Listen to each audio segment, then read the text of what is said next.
ਇਸ ਵੇਲੇ ਇੱਕ ਵਾਰ ਫਿਰ ਤੋਂ ਤੁਹਾਡੇ ਨਾਲ ਹਾਜ਼ਰ ਹਾਂ ਐਂਡ ਤੁਸੀਂ ਸੋਚਣਾ ਵੀ ਸੋਚੀਏ ਕੀ ਪਿਆ। ਦੇਖੋ ਜੀ, ਗੱਲ ਹੈ ਸੋਚਣ ਵਾਲੀ, ਕਿਉਂਕਿ ਕੋਈ ਸਮਝ ਨਹੀਂ ਲੱਗਦੀ ਵੀ ਇਸ ਵਕਤ ਕੌਣ ਕਿਹਦੇ ਦੁਆਲੇ ਆ, ਕੌਣ ਕਿਹਦੇ ਨਾਲ ਆ, ਕੌਣ ਕਿਹਦੇ ਵਿਰੋਧ 'ਚ ਆ।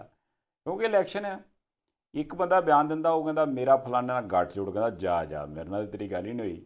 ਦੂਜਾ ਕਹਿੰਦਾ ਮੈਂ ਫਲਾਣੇ ਦਾ ਵਿਰੋਧੀ, ਉਹ ਕਹਿੰਦਾ ਨਾ ਨਾ ਬੰਦਾ ਚੰਗਾ ਹੀ, ਕੋਈ ਕੀ ਪਤਾ ਕੱਲ੍ਹ ਨੂੰ ਆਪਣੀ 'ਚ ਹੀ ਆ ਜਾਵੇ।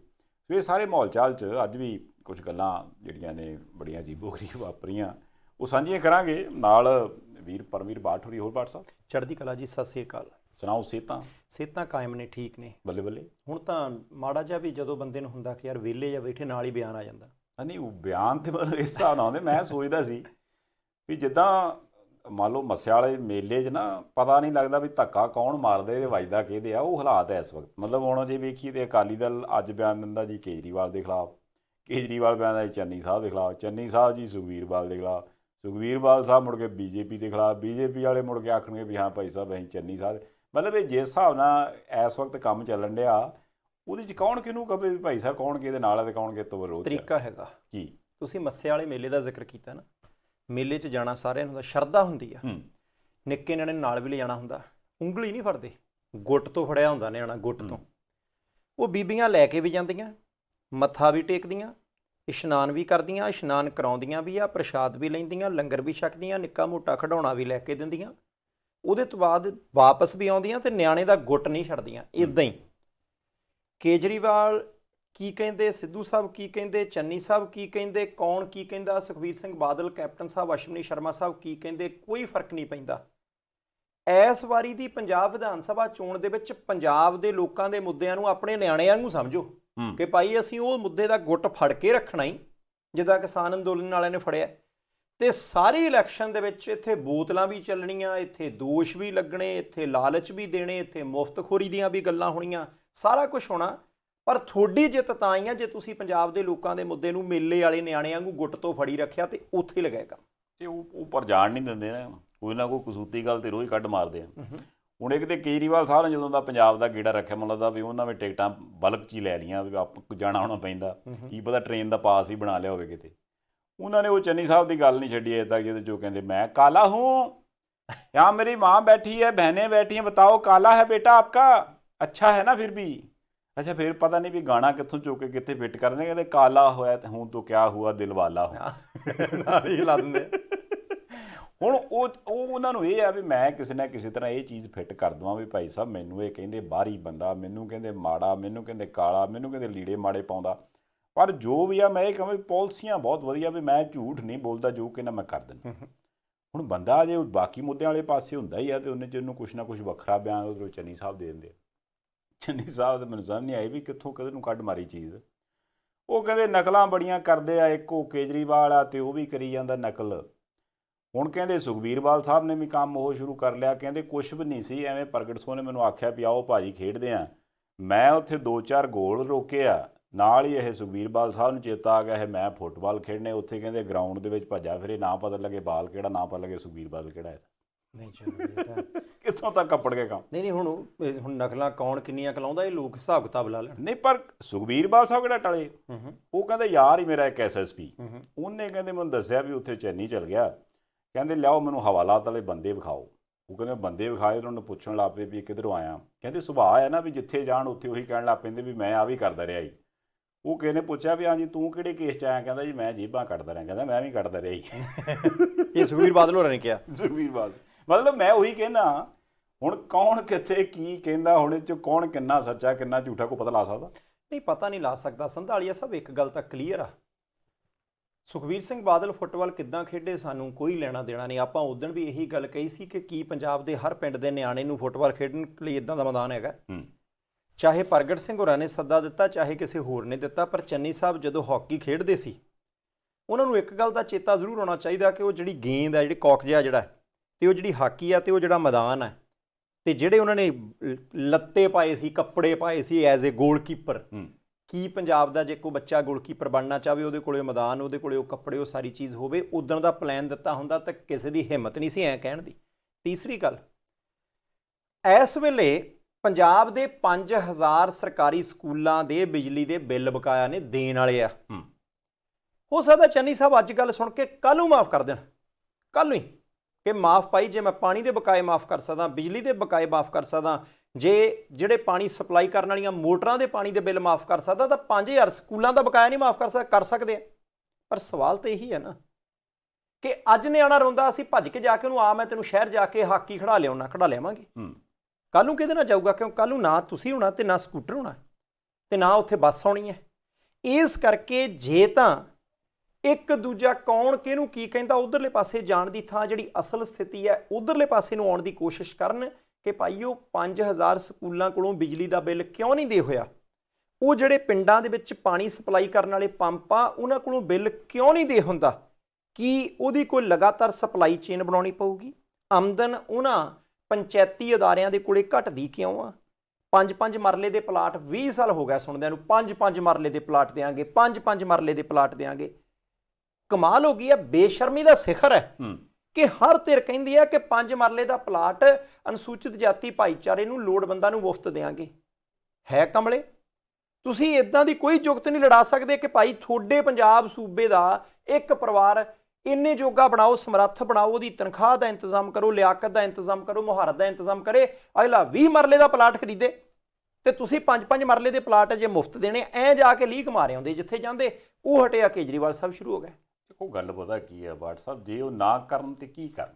ਕੰਮ ਕਰਨ। ਨਹੀਂ ਦੇਖੋ ਕੰਮ ਹੀ ਤੇ ਕਰਨ ਡਿਆ। ਸੁਖਬੀਰ ਬਾਦਲ ਸਾਹਿਬ ਕਹਿੰਦੇ ਮੈਨੂੰ 2 ਮਹੀਨੇ ਹੋਏ ਮੈਂ ਘਰ ਨਹੀਂ ਵੜਿਆ, ਕਹਿੰਦੇ ਦੇਖੋ ਮੈਂ ਪੰਜਾਬ ਸੁਧਾਰਨਾ, ਬਸ ਇੱਕ ਨਾ ਸਰਕਾਰ ਬਣ ਲੈਣ ਦਿਓ, ਇਹ ਕਬੱਡੀ ਮੇਲੇ ਦੁਬਾਰਾ ਹੋਣਗੇ, ਤੁਸੀਂ ਵੇਖੋਗੇ ਪੰਜਾਬ ਉਸੇ ਤਰ੍ਹਾਂ ਦਾ ਦੁਬਾਰਾ ਤੁਹਾਨੂੰ ਨਜ਼ਰ ਆਊਗਾ। ਚੰਨੀ ਸਾਹਿਬ ਕਹਿੰਦੇ ਵੀ ਹੁਣ ਤੇ ਬਸ ਉਹ ਦਿਨ ਲੰਘ ਗਏ ਆ ਜਿਹੜੀਆਂ ਗੱਲਾਂ ਮੈਂ ਕਰਤੀਆਂ ਇਹ ਸਾਰੇ ਕੁਛ ਨੇ ਪੰਜਾਬ ਐ ਬਿਲਕੁਲ ਸੈੱਟ ਕਰ ਦੇਣਾ। ਕੇਜਰੀਵਾਲ ਸਾਹਿਬ ਕਹਿੰਦੇ ਆ ਵੀ ਦੇਖਿਆ ਤੁਸੀਂ ਇਹਨਾਂ ਨੂੰ ਵਰਤ ਕੇ ਦੇਖ ਲਿਆ, ਕਦੀ ਇਹਨੂੰ ਮੌਕਾ ਕਦੀ ਉਹਨੂੰ ਮੌਕਾ, ਹੁਣ ਇੱਕ ਮੌਕਾ ਕੇਜਰੀਵਾਲ ਨੂੰ ਦਿਓ। ਹੁਣ ਲੋਕ ਤੇ ਕਨਫਿਊਜ਼ ਹੋ ਗਏ ਨਾ ਵਿਚਾਰੇ, ਕਿਉਂਕਿ ਕੈਪਟਨ ਸਾਹਿਬ ਵੀ ਹੁਣ ਬਿਆਨ ਦੇਣ ਲੱਗ ਪਿਆ। ਮੈਂ ਤੇ ਉਹ ਕਹਿੰਦੇ ਪਹਿਲਾਂ ਹੀ ਕਹਿੰਦਾ ਸੀ ਇਹਨਾਂ ਕੋਲੋਂ ਹੋਣਾ ਕੁਝ ਨਹੀਂ, ਦੇਖੋ ਕੁਝ ਕੀਤਾ ਇਹਨਾਂ ਨੇ। ਗੱਲ ਤੁਹਾਡੀ ਠੀਕ ਹੈ ਸੰਧਾਲੀਆ ਸਾਹਿਬ, ਪਰ ਮੈਨੂੰ ਇਦਾਂ ਲੱਗਦਾ ਕੇਜਰੀਵਾਲ ਸਾਹਿਬ ਨੂੰ ਵੀ ਇੱਕ ਚੀਜ਼ ਪਤਾ ਹੋਣੀ ਹੈ, ਕਿਹੜਾ ਟ੍ਰੇਨਾਂ ਬੰਦ ਸੀ ਪਹਿਲਾਂ, ਜਾਂ ਅੰਮ੍ਰਿਤਸਰ ਹਵਾਈ ਜਹਾਜ਼ ਨਹੀਂ ਸੀ ਉਤਰਦਾ, ਜਾਂ ਬੱਸਾਂ ਨਹੀਂ ਸੀ ਚੱਲਦੀਆਂ ਸੀ ਨਾ। ਹੁਣੇ ਕਿਉਂ ਚੇਤਾ ਆਇਆ? ਹੋ ਸਕਦਾ 1 ਸਾਲ ਦਾ ਇਹ ਬਹਾਨਾ ਲਾਉਣ ਕਿ ਨਹੀਂ ਜੀ ਕਿਸਾਨ ਅੰਦੋਲਨ ਚੱਲਦਾ ਸੀ, ਉਹ ਕਹਿੰਦੇ ਸੀ ਅੱਜ ਰਾਜਨੀਤਿਕ ਸਰਗਰਮੀਆਂ ਨਾ ਕਰੋ, ਅਸੀਂ ਤਾਂ ਨਹੀਂ ਕੀਤੀਆਂ। ਹੋ ਸਕਦਾ ਉਹਦੇ ਤੋਂ ਪਹਿਲਾਂ ਆਪਾਂ 1 ਸਾਲ ਕੋਵਿਡ ਦਾ ਵੀ ਕੱਢ ਦਿੰਦੇ ਹਾਂ। ਪਹਿਲੇ 2.5 ਸਾਲ ਤਾਂ ਪੰਜਾਬ ਇੱਥੇ ਹੀ ਸੀ, ਟ੍ਰੇਨਾਂ ਵੀ ਚੱਲਦੀਆਂ ਸੀ, ਬੱਸਾਂ ਵੀ ਚੱਲਦੀਆਂ ਸੀ, ਹਵਾਈ ਜਹਾਜ਼ ਵੀ ਚੱਲਦੇ ਸੀ। ਆਹੀ ਪੰਜਾਬ ਦੇ ਲੋਕ ਸੀ ਜਿਨ੍ਹਾਂ ਨੂੰ 1000 ਰੁਪਈਆ ਵੀ ਚਾਹੀਦਾ ਸੀ, ਜਿਨ੍ਹਾਂ ਨੂੰ ਚੰਗੀ ਸਿੱਖਿਆ ਵੀ ਚਾਹੀਦੀ ਸੀ, ਜਿਨ੍ਹਾਂ ਨੂੰ ਚੰਗੀ ਸਿਹਤ ਵੀ ਚਾਹੀਦੀ ਸੀ, ਸਾਰਾ ਕੁਝ ਚਾਹੀਦਾ ਸੀ। ਸੁਖਬੀਰ ਸਿੰਘ ਬਾਦਲ ਸਾਹਿਬ, ਅੱਜ ਆਪਾਂ ਪੰਜਾਬ ਦੇ ਲੋਕਾਂ ਕੋਲ ਜਾਂਦੇ ਹਾਂ, ਕਦੇ ਕਿਤੇ ਜਾ ਕੇ ਚਾਹ ਦਾ ਕੱਪ ਪੀਂਦੇ ਹਾਂ, ਕਦੇ ਕਿਤੇ ਫੁੱਟਬਾਲ ਖੇਡਦੇ ਹਾਂ, ਕਦੇ ਕਿਸੇ ਜਾ ਕੇ ਉੱਥੇ ਮਜ਼ਦੂਰਾਂ ਦਾ ਹਾਲ ਚਾਲ ਪੁੱਛਦੇ ਹੋ, ਕਦੇ ਜੀ 10 ਸਾਲ ਹੋ ਗਿਆ ਸਾਨੂੰ, 15 ਸਾਲ ਕਿਸੇ ਨੇ ਪੁੱਛਿਆ ਨਹੀਂ। ਇਹ ਲੋਕ ਇੱਥੇ ਹੀ ਵਸਦੇ ਸੀ, ਕੋਵਿਡ ਦੇ ਦੌਰਾਨ ਵੀ, ਕਿਸਾਨ ਅੰਦੋਲਨ ਦੇ ਦੌਰਾਨ ਵੀ, ਤੇ ਉਹਦੇ ਤੋਂ ਪਹਿਲੇ 2.5 ਸਾਲ ਵੀ ਆਪਾਂ ਉਦੋਂ ਕਿਉਂ ਨਾ ਨਿਕਲੇ। ਤੀਸਰੀ ਗੱਲ, ਠੀਕ ਹੈ ਚੰਨੀ ਸਾਹਿਬ ਕਹਿੰਦੇ ਕਿ ਮੈਨੂੰ ਪ੍ਰਗਟ ਸਿੰਘ ਹੋਰਾਂ ਨੇ ਕਹਿ ਦਿੱਤਾ, ਤੁਹਾਨੂੰ ਬੜਾ ਮਾਣ ਦਿੱਤਾ ਚੰਨੀ ਸਾਹਿਬ, ਤੁਸੀਂ ਚੀਫ ਮਿਨਿਸਟਰ ਹੋ, ਮੁੱਖ ਮੰਤਰੀ ਹੋ, ਤੁਸੀਂ 3 ਵਾਰੀ ਕੌਂਸਲਰ ਬਣੇ, ਨਗਰ ਕੌਂਸਲ ਦੇ ਪ੍ਰਧਾਨ ਬਣੇ, ਵਿਰੋਧੀ ਧਿਰ ਦੇ ਨੇਤਾ ਬਣੇ, ਕੈਬਨਿਟ ਮੰਤਰੀ ਬਣੇ, ਉਹਦੇ ਤੋਂ ਬਾਅਦ ਮੁੱਖ ਮੰਤਰੀ ਬਣੇ। ਪਹਿਲਾਂ ਵੀ ਕਿਸੇ ਨੇ ਨਹੀਂ ਅੱਜ ਤੱਕ ਕਿਹਾ ਕਿ ਖੇਡੋ, ਜਾਂ ਤੁਹਾਨੂੰ ਅੱਜ ਆਪਦੀ ਗੱਡੀ ਤੁਸੀਂ ਜਾਂਦੇ ਹੋ, ਤੁਹਾਨੂੰ ਸ਼ਗਨ ਦੇਣ ਦਾ ਵੀ ਚੇਤਾ ਆ ਜਾਂਦਾ, ਤੁਹਾਨੂੰ ਕਿਸੇ ਦਾ ਹਾਲ ਚਾਲ ਪੁੱਛਣ ਦਾ ਵੀ ਚੇਤਾ ਆ ਜਾਂਦਾ, ਤੁਸੀਂ ਜੱਫੀ ਪਾਉਂਦੇ ਆ ਸਾਰਿਆਂ ਨੂੰ, ਬਹੁਤ ਵਧੀਆ ਗੱਲ ਹੈ, ਤੁਸੀਂ ਗੱਲ ਸੁਣਦੇ ਹੋ ਸਟੇਜ ਤੋਂ ਉਤਰ ਕੇ। ਕੀ ਅੱਜ ਤੱਕ 3 ਵਾਰ ਦੇ MLA ਨੂੰ ਆਲੇ ਦੁਆਲੇ ਵੇਖਦਿਆਂ ਕਦੇ ਨਜ਼ਰ ਨਹੀਂ ਆਇਆ ਕਿ ਉਹ ਨਿਆਣੇ ਰੂੜੀ ਤੇ ਖੇਡਦੇ ਆ? ਜਿਹੜੇ ਸ਼੍ਰੀ ਚਮਕੌਰ ਸਾਹਿਬ ਹਲਕੇ ਦਾ ਤੁਸੀਂ ਬਾਰ-ਬਾਰ ਜ਼ਿਕਰ ਕਰਦੇ ਹੁੰਦੇ ਆ ਕਿ ਇਹਨਾਂ ਨੇ ਮੈਨੂੰ ਇਹਨੇ ਜੋਗਾ ਬਣਾਇਆ, ਉਹਨਾਂ ਨੂੰ ਵੀ ਕਿਸੇ ਜੋਗਾ ਬਣਾਓ ਨਾ, ਕਿ ਬੱਚੇ ਕੀ ਤੁਹਾਡੇ ਆਪਣੇ ਹਲਕੇ ਦੇ ਸਾਰੇ ਬੱਚਿਆਂ ਦੇ ਕੋਲੇ ਖੇਡ ਮੈਦਾਨ ਹੈਗੇ ਆ? ਕਿਉਂਕਿ ਤੁਹਾਡੀ ਹੁਣ ਤਾਂ ਸੁੱਖ ਨਾਲ 450 ਲੋਕ ਸਰਕਾਰ ਵੀ ਰਹੀ ਹੈ, ਇਹਦੇ ਤੋਂ ਪਹਿਲਾਂ ਤੁਸੀਂ ਵਿਰੋਧੀ ਧਿਰ ਦੇ ਵਿੱਚ ਵੀ ਰਹੇ ਹੋ। ਅੱਜ ਸਾਨੂੰ ਸਾਰਾ ਕੁਝ ਚੇਤੇ ਆਉਂਦਾ। ਅੱਜ ਕੈਪਟਨ ਸਾਹਿਬ ਵੀ ਕਹਿੰਦੇ ਮੈਂ ਤੁਹਾਨੂੰ ਕਿਹਾ ਇਹਨਾਂ ਤੋਂ ਕਰ ਨਹੀਂ ਹੋਣਾ। ਕੈਪਟਨ ਸਾਹਿਬ, ਇਹ ਸਵਾਲ ਨਹੀਂ ਹੈ ਕਿ ਇਹਨਾਂ ਤੋਂ ਕਰ ਹੋਣਾ ਕਿ ਨਹੀਂ ਹੋਣਾ, ਸਵਾਲ ਇਹ ਹੈ ਕਿ ਤੁਸੀਂ ਕੀ ਕੀਤਾ। ਆਪਦੇ ਛੱਜ ਵਾਲੇ ਦਾਣੇ ਦਿਖਾਓ, ਦੂਜੇ ਦਾ ਖਾਲੀ ਛੱਜ ਨਾ ਵਿਖਾਓ। ਦੇਖੋ ਗੱਲ ਇਹੀ ਹੈ ਨਾ, ਉਹ ਕਹਿੰਦਾ ਵੀ ਆਮ ਤੌਰ ਤੇ ਹੁੰਦਾ ਵੀ ਇੱਕ ਉਂਗਲ ਕਲੀਅਰ ਕਰਨੀ ਹੈ, फिर ਉਹਦਾ ਲੋਕਾਂ लॉजिक ਕੱਢ ਲਿਆ ਵੀ ਅਗਰ ਕੋਈ एक उंगली करता है तो उसकी 3 उंगलियां अपनी तरफ हो जाती होगी। ਇਦਾਂ ਨਹੀਂ ਕਰਨਾ, ਕਹਿੰਦਾ ਐਂ ਕਰਕੇ ਲੜਨਾ ਹੀ ਨਹੀਂ, 4 ਉਂਗਲਾਂ ਸਣੇ ਅੰਗੂਠਾ ਅਗਲੇ ਦਲ ਨੂੰ ਕਰ ਦੇਣਾ ਮਿਹਣੇ ਦੇਣ ਵਾਲਿਆਂ ਨੂੰ। ਸੋ ਇਹ ਇਸ ਵਕਤ ਲੀਡਰਾਂ ਦਾ ਹਾਲ ਹੋਇਆ ਪਿਆ ਉਹ। ਤੇ ਇਸ ਮਾਹੌਲ ਚਾਲ ਦੇ ਵਿੱਚ ਚਲੋ ਮੈਨੂੰ ਇਹ ਹੈ ਕਿ ਵੀ ਜਿਹਨੇ ਜੋ ਕਿਹਾ, ਜੋ ਹੁਣ ਅਗਲਾ ਲਾਰਾ, ਅਗਲਾ ਵਾਅਦਾ, ਅਗਲੇ ਐਲਾਨ ਜੋ ਕੁਝ ਵੀ ਹੋਏ ਨੇ, ਆਪਾਂ ਇੱਕ ਇੱਕ ਕਰਕੇ ਉਹ ਨਿਬੇੜ ਲਈਏ। ਤੁਸੀਂ ਉਹ ਸਕੂਲਾਂ ਵਾਲੀ ਗੱਲ ਕੀਤੀ ਸੀ, ਦੇਖੋ 5000 ਦੇ ਕਰੀਬ ਕਹਿੰਦੇ ਸਕੂਲਾਂ ਦਾ ਬਿੱਲ ਦੇਣ ਵਾਲਾ, ਟੋਟਲ ਸਕੂਲ 19-20 ਹਜ਼ਾਰ ਆ। ਤੇ ਮੈਂ ਅੰਦਾਜ਼ਾ ਲਾਉਂਦਾ ਸੀ ਇਹਦਾ ਮਤਲਬ ਇਹ ਹੋ ਗਿਆ ਵੀ ਹਰੇਕ ਚੌਥਾ ਸਕੂਲ ਤਾਂ ਬਿਜਲੀ ਬਿੱਲ ਦੇਣ ਖਣੋਂ ਬੈਠਾ।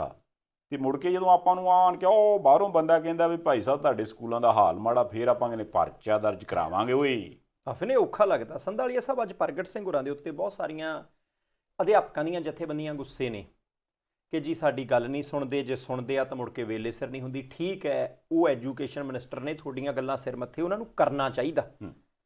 ਪਰ ਜੇ ਆਪਾਂ ਬਿਜਲੀ ਦੇ ਬਕਾਏ ਜਾਂ ਸਕੂਲਾਂ ਦੀ ਹਾਲਤ, ਪ੍ਰਗਟ ਸਿੰਘ ਹੋਰਾਂ ਨੇ ਤਾਂ ਕਈ ਚੀਜ਼ਾਂ ਆਪਣੇ ਆਪ ਗਾਲਾਂ ਆਪ ਹੀ ਪਾ ਲਈਆਂ ਸੀ ਚੁਣੌਤੀ ਦੇ ਕੇ, ਨਹੀਂ ਚਾਹੀਦੀਆਂ। ਕਿਉਂਕਿ ਪਹਿਲੇ ਸਿੱਖਿਆ ਮੰਤਰੀ ਪਿਛਲੇ 20 25 30 ਸਾਲਾਂ ਵਾਲੇ ਸਾਰੇ ਜ਼ਿੰਮੇਵਾਰ ਨੇ। ਤੁਸੀਂ ਇਹ ਦੇਖੋ ਬੜੇ ਧਿਆਨ ਦੇ ਨਾਲ, ਜੇ ਆਪਾਂ ਸੋਚੀਏ ਵਿਚਾਰੀਏ ਕਿ ਹਜ਼ਾਰਾਂ ਨਹੀਂ ਲੱਖਾਂ ਖਬਰਾਂ, MLA ਮੰਤਰੀ ਮੁੱਖ ਮੰਤਰੀ ਜਾਂਦੇ ਪਿੰਡ ਵਾਲੇ ਮੰਗ ਕਰਦੇ ਜੀ ਸਾਡੇ ਸਕੂਲ ਨੂੰ ਅਪਗ੍ਰੇਡ ਕਰ ਦਿਓ। ਮੰਗ ਹੁੰਦੀ ਆ ਨਾ, 8ਵੀਂ ਵਾਲਾ 10ਵੀਂ ਤੇ ਕਰ ਦਿਓ, 10ਵੀਂ ਵਾਲਾ 12ਵੀਂ ਤੇ ਕਰ ਦਿਓ, ਕੋਈ ਫਿਰ ਵਿੱਚ ਵਿਚਾਲੇ ਕਹਿੰਦੇ ਕਾਲਜ ਬਣਾਓ ਯਾਰ ਇੱਥੇ। ਇਹਦੇ ਤੋਂ ਬਾਅਦ ਫਿਰ ਖਬਰਾਂ ਆਉਂਦੀਆਂ ਹੁੰਦੀਆਂ ਸਕੂਲ ਜੀ 10ਵੀਂ ਤੋਂ 12ਵੀਂ ਤੱਕ ਹੋ ਗਿਆ, ਸਟਾਫ ਨਹੀਂ ਆਇਆ, ਸਕੂਲ ਅਪਗ੍ਰੇਡ ਕਰਨ ਦਾ ਐਲਾਨ ਕਰ ਦਿੱਤਾ ਗਿਆ, ਪਰ ਉੱਥੇ ਕਮਰੇ ਨਹੀਂ ਬਣਾਏ। 2 ਜਮਾਤਾਂ ਵੱਧ ਆ, 2 ਸੈਕਸ਼ਨਾਂ, 4 ਕਮਰੇ ਚਾਹੀਦੇ ਆ, ਉਹਨੇ ਲੈਬੋਰਟਰੀ ਚਾਹੀਦੀ, ਉਹਨੇ ਲਾਇਬ੍ਰੇਰੀ ਚਾਹੀਦੀ, ਉਸੇ ਹਿਸਾਬ ਨਾਲ ਮੈਦਾਨ ਚਾਹੀਦਾ। ਉਹਦੇ ਤੋਂ ਬਾਅਦ ਜੇ ਕਿਤੇ ਮਨ ਸਮੱਤਿਆ ਪੈ ਗਈ, 2 ਕਮਰਿਆਂ ਦੀ ਗ੍ਰਾਂਟ ਦੇ ਦਿੱਤੀ, ਫਿਰ ਤੀਜੇ ਸਾਲ ਖਬਰਾਂ ਲੱਗਦੀਆਂ ਜੀ ਕਮਰੇ ਬਣ ਗਿਆ, ਸਕੂਲ ਅਪਗ੍ਰੇਡ ਹੋ ਗਿਆ, ਉੱਥੇ ਸਾਇੰਸ ਦੇ, ਪੰਜਾਬੀ ਦੇ, ਹਿਸਾਬ ਦੇ, ਇੰਗਲਿਸ਼ ਦੇ ਟੀਚਰ ਨਹੀਂ ਹੈ। ਨਾ ਕਮਰਿਆਂ ਨੇ ਪੜ੍ਹਾਉਣਾ, ਨਾ ਅਪਗ੍ਰੇਡ ਕਰਨ ਵਾਲੀ ਚਿੱਠੀ ਨੇ ਪੜ੍ਹਾਉਣਾ, ਅਧਿਆਪਕ ਨੇ ਪੜ੍ਹਾਉਣਾ। ਇਹਦੇ ਤੋਂ ਬਾਅਦ ਅਸੀਂ ਸਪੋਰਟਸ ਲਈ ਪੈਸੇ ਨਹੀਂ ਦੇਣੇ, ਚਾਹੇ ਪ੍ਰਾਇਮਰੀ ਹੈ, ਚਾਹੇ ਮਿਡਲ ਹੈ, ਚਾਹੇ ਹਾਈ ਸਕੂਲ ਹੈ। ਭਾਈ ਤੁਸੀਂ ਆਪੇ ਚੂਨਾ ਲਿਆਓ, ਆਪੇ ਕੇਲੇ ਖਿਲਾਓ, ਆਪੇ ਸੰਤਰੇ ਲਿਆਓ, ਆਪੇ ਨਿਆਣਿਆਂ ਨੂੰ ਲੱਦ ਕੇ ਲੈ ਕੇ ਜਾਓ। ਬਿਜਲੀ ਦੇ ਬਿੱਲ ਦੀ ਗੱਲ, ਕੀ ਪੰਜਾਬ ਦੇ ਵਿੱਚ ਕੈਪਟਨ ਸਾਹਿਬ ਕਹਿੰਦੇ ਜੀ 50 ਸਾਲ ਦਾ ਮੇਰਾ 52 ਸਾਲ ਦਾ ਤਜਰਬਾ।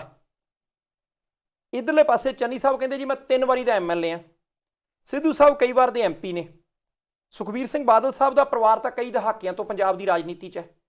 ਤੁਸੀਂ ਸਾਰੇ ਹੀ, ਕੋਈ ਥੋੜਾ ਤੇ ਕੋਈ ਬਹੁਤਾ, ਭਗਵੰਤ ਮਾਨ ਹੋਰੀ ਵੀ ਦੂਜੀ ਵਾਰ ਦੇ MP ਨੇ, ਕੋਈ ਇਦਾਂ ਨਾ ਕਹੇ ਕਿ ਭਾਈ ਉਹਨਾਂ ਦਾ ਨਾਂ ਨਹੀਂ ਲਿਆ, ਥੋੜਾ ਜਿਹਾ ਬਹੁਤਾ ਪੰਜਾਬ ਦੇ ਲੋਕਾਂ ਦੇ ਨਾਲ ਰਹੇ ਹੋ, ਕਿਤੇ ਨਾ ਕਿਤੇ ਤੁਹਾਨੂੰ ਅਧਿਕਾਰ ਮਿਲੇ ਰਹੇ ਆ।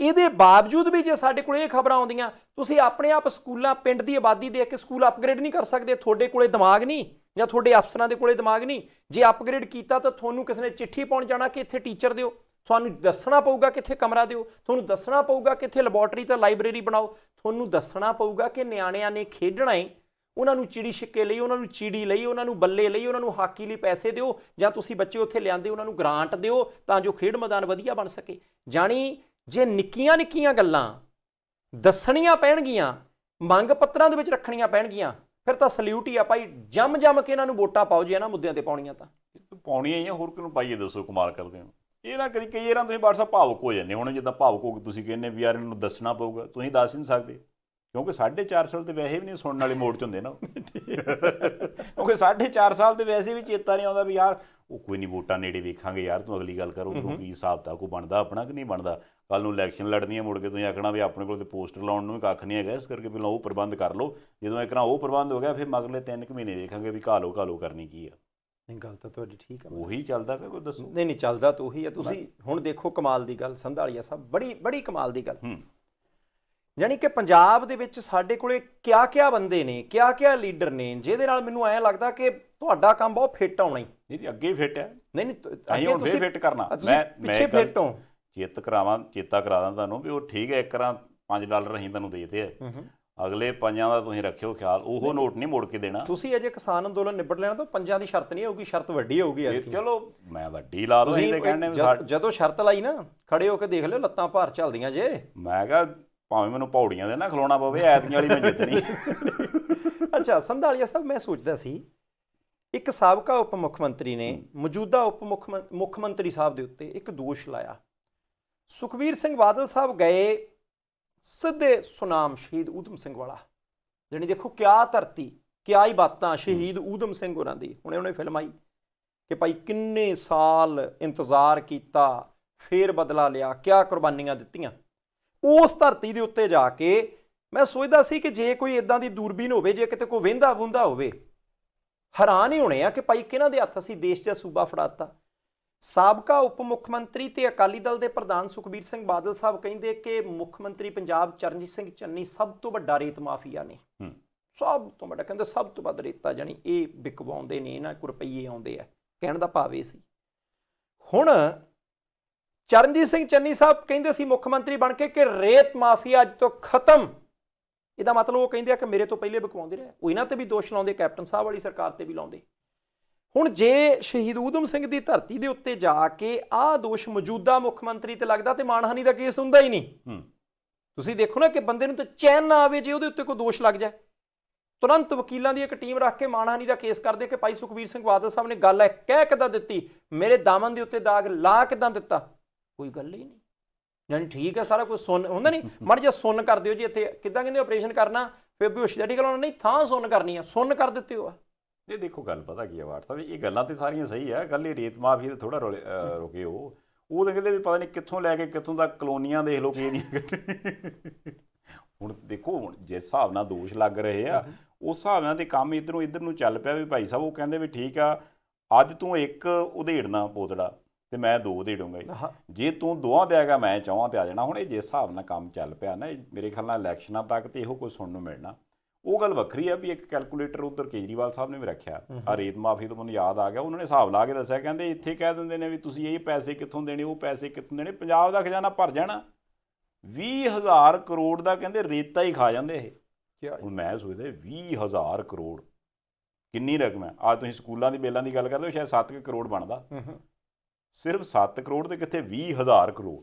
ਇੱਕ ਗੀਤ ਸੀ ਨਾ, ਪਤਾ ਨਹੀਂ ਉਹ ਮੈਨੂੰ ਲੱਗਦਾ ਗਲਤ ਪ੍ਰਸੰਗ 'ਚ ਲਿਖਿਆ ਗਿਆ, ਹੁਣ ਚਾਹੀਦਾ ਹੈ ਵੇ ਜ਼ਾਲਮਾ ਰੇਤੇ 'ਚ ਰੋਲਤੀ ਜਵਾਨੀ। ਆਹਾ ਵੇ ਜ਼ਾਲਮਾ ਨਹੀਂ ਰੇਤੇ ਕਿੱਥੇ ਰੋਲੀ ਜਵਾਨੀ, ਨਹੀਂ ਰੇਤੇ ਉਹਨਾਂ ਦੀ ਤਾਂ ਬਣ ਗਈ, ਪੰਜਾਬ ਦੀ ਬਾਕੀ ਜਵਾਨੀ ਆ ਪੰਜਾਬ ਦੀ ਰੋਲ ਗਈ। ਆ ਵੀ ਆ ਇਹਨਾਂ ਹੀ ਪੈਸਿਆਂ ਨਾਲ ਜੇ ਸੁਖਬੀਰ ਸਿੰਘ ਬਾਦਲ ਸਾਹਿਬ ਸੱਚ ਬੋਲਦੇ ਕਿ ਰੇਤ ਮਾਫੀਆ ਹੈਗਾ, ਜੇ ਕੇਜਰੀਵਾਲ ਸਾਹਿਬ ਵੀ ਕਹਿੰਦੇ ਰੇਤ ਮਾਫੀਆ ਹੈਗਾ, ਕੈਪਟਨ ਸਾਹਿਬ ਵੀ ਕਹਿੰਦੇ ਸੀ ਕਿ ਭਾਈ ਰੇਤ ਮਾਫੀਆ ਹੈਗਾ, ਬੰਦੇ ਸਾਡੇ ਸੀਗੇ, ਕਹਿੰਦੇ ਸੀ ਨਾ। ਨਹੀਂ ਚੰਨੀ ਸਾਹਿਬ ਵੀ ਤੇ ਕਹਿੰਦੇ ਨੇ ਵੀ ਸੀਗਾ, ਮੈਂ ਹੁਣ ਰਹਿਣ ਨਹੀਂ ਦਿੱਤਾ। ਜਾਨੀ ਜੇ ਸਾਰੇ ਪੰਜਾਬ ਦੇ ਸਿਆਸਤਦਾਨ ਕਹਿੰਦੇ ਰੇਤ ਮਾਫੀਆ ਹੈਗਾ ਤੇ ਜੇ ਸਾਰੇ ਸਿੱਧੇ ਹੁੰਦੇ, ਪੰਜਾਬੀ ਕਹਿੰਦੇ ਜੇ ਪੱਧਰੇ ਹੁੰਦੇ, ਕਹਿੰਦੇ ਨੇ ਤੂੰ ਬੜਾ ਪੱਧਰਾ ਹੀ, ਜੇ ਪੱਧਰੇ ਹੁੰਦੇ ਤਾਂ ਸ਼ਾਇਦ ਅੱਜ ਸਾਨੂੰ ਇਹ ਗੱਲ ਨਾ ਕਰਨੀ ਪੈਂਦੀ ਕਿ ਸਕੂਲਾਂ ਦੇ ਕਮਰੇ ਕਿਉਂ ਨਹੀਂ, ਸਕੂਲਾਂ ਦੇ ਅਧਿਆਪਕਾਂ ਨੂੰ ਤਨਖਾਹਾਂ ਕਿਉਂ ਘੱਟ ਆ, ਤੇ ਸਾਡੇ ਪਿੰਡਾਂ ਦੇ ਵਿੱਚ ਡਿਸਪੈਂਸਰੀਆਂ 'ਚ ਡਾਕਟਰ ਕਿਉਂ ਨਹੀਂ, ਜਾਂ ਉੱਥੇ ਦਵਾਈਆਂ ਕਿਉਂ ਨਹੀਂ, ਜਾਂ ਖੇਡ ਦੇ ਮੈਦਾਨ ਕਿਉਂ ਨਹੀਂ। ਸਾਨੂੰ ਕਹਿਣਾ ਨਾ ਪੈਂਦਾ, ਸਾਡੇ ਨੂੰ ਸਾਰੇ ਸਿਆਸਤਦਾਨ ਚੱਜ ਦਾ ਕੰਮ ਕਰਦੇ, ਰੋਜ਼ ਫੁੱਟਬਾਲ ਖੇਡਦੇ। ਬਿਲਕੁਲ ਸਹੀ। ਇੱਥੇ ਨਾ ਮੈਂ ਚਲੋ ਪਿੰਡਾਂ ਵਾਲੀ ਉਦਾਹਰਨ ਇੱਕ ਦਿਆਂ, ਇਹ ਹਾਲ ਇਹਨਾਂ ਦਾ ਇਹ ਆ ਵੀ ਕਿਸੇ ਵੇਲੇ ਕੋਈ ਵੱਟ 'ਚ ਚੂਹਾ ਰਹਿੰਦਾ ਹੋਵੇ ਨਾ ਕਿਤੇ,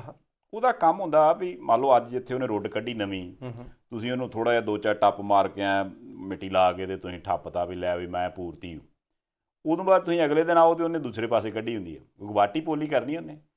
ਹੁਣ ਕਰ ਕੀ ਰਹੇ ਆ ਵੀ ਉੱਥੇ ਨਾ ਜਿੱਦਾਂ ਇਹ ਵੀ ਦੱਸਦੇ ਵੀ ਆ ਬੰਦੇ 5-4 ਖੜੇ ਕਰਨ, ਆਹ ਦੇਖੋ ਮੈਂ ਤੁਹਾਨੂੰ ਕਿਹਾ ਸੀ ਨਾ ਵੀ ਇੱਥੇ ਰੋਡਿਆ, ਉਦੋਂ ਬਾਅਦ ਅਗਲਾ ਕਹਿੰਦਾ ਲੈ 2 ਟੱਪ ਮਾਰੇ ਕਿੱਥੇ ਰੋਡਿਆ।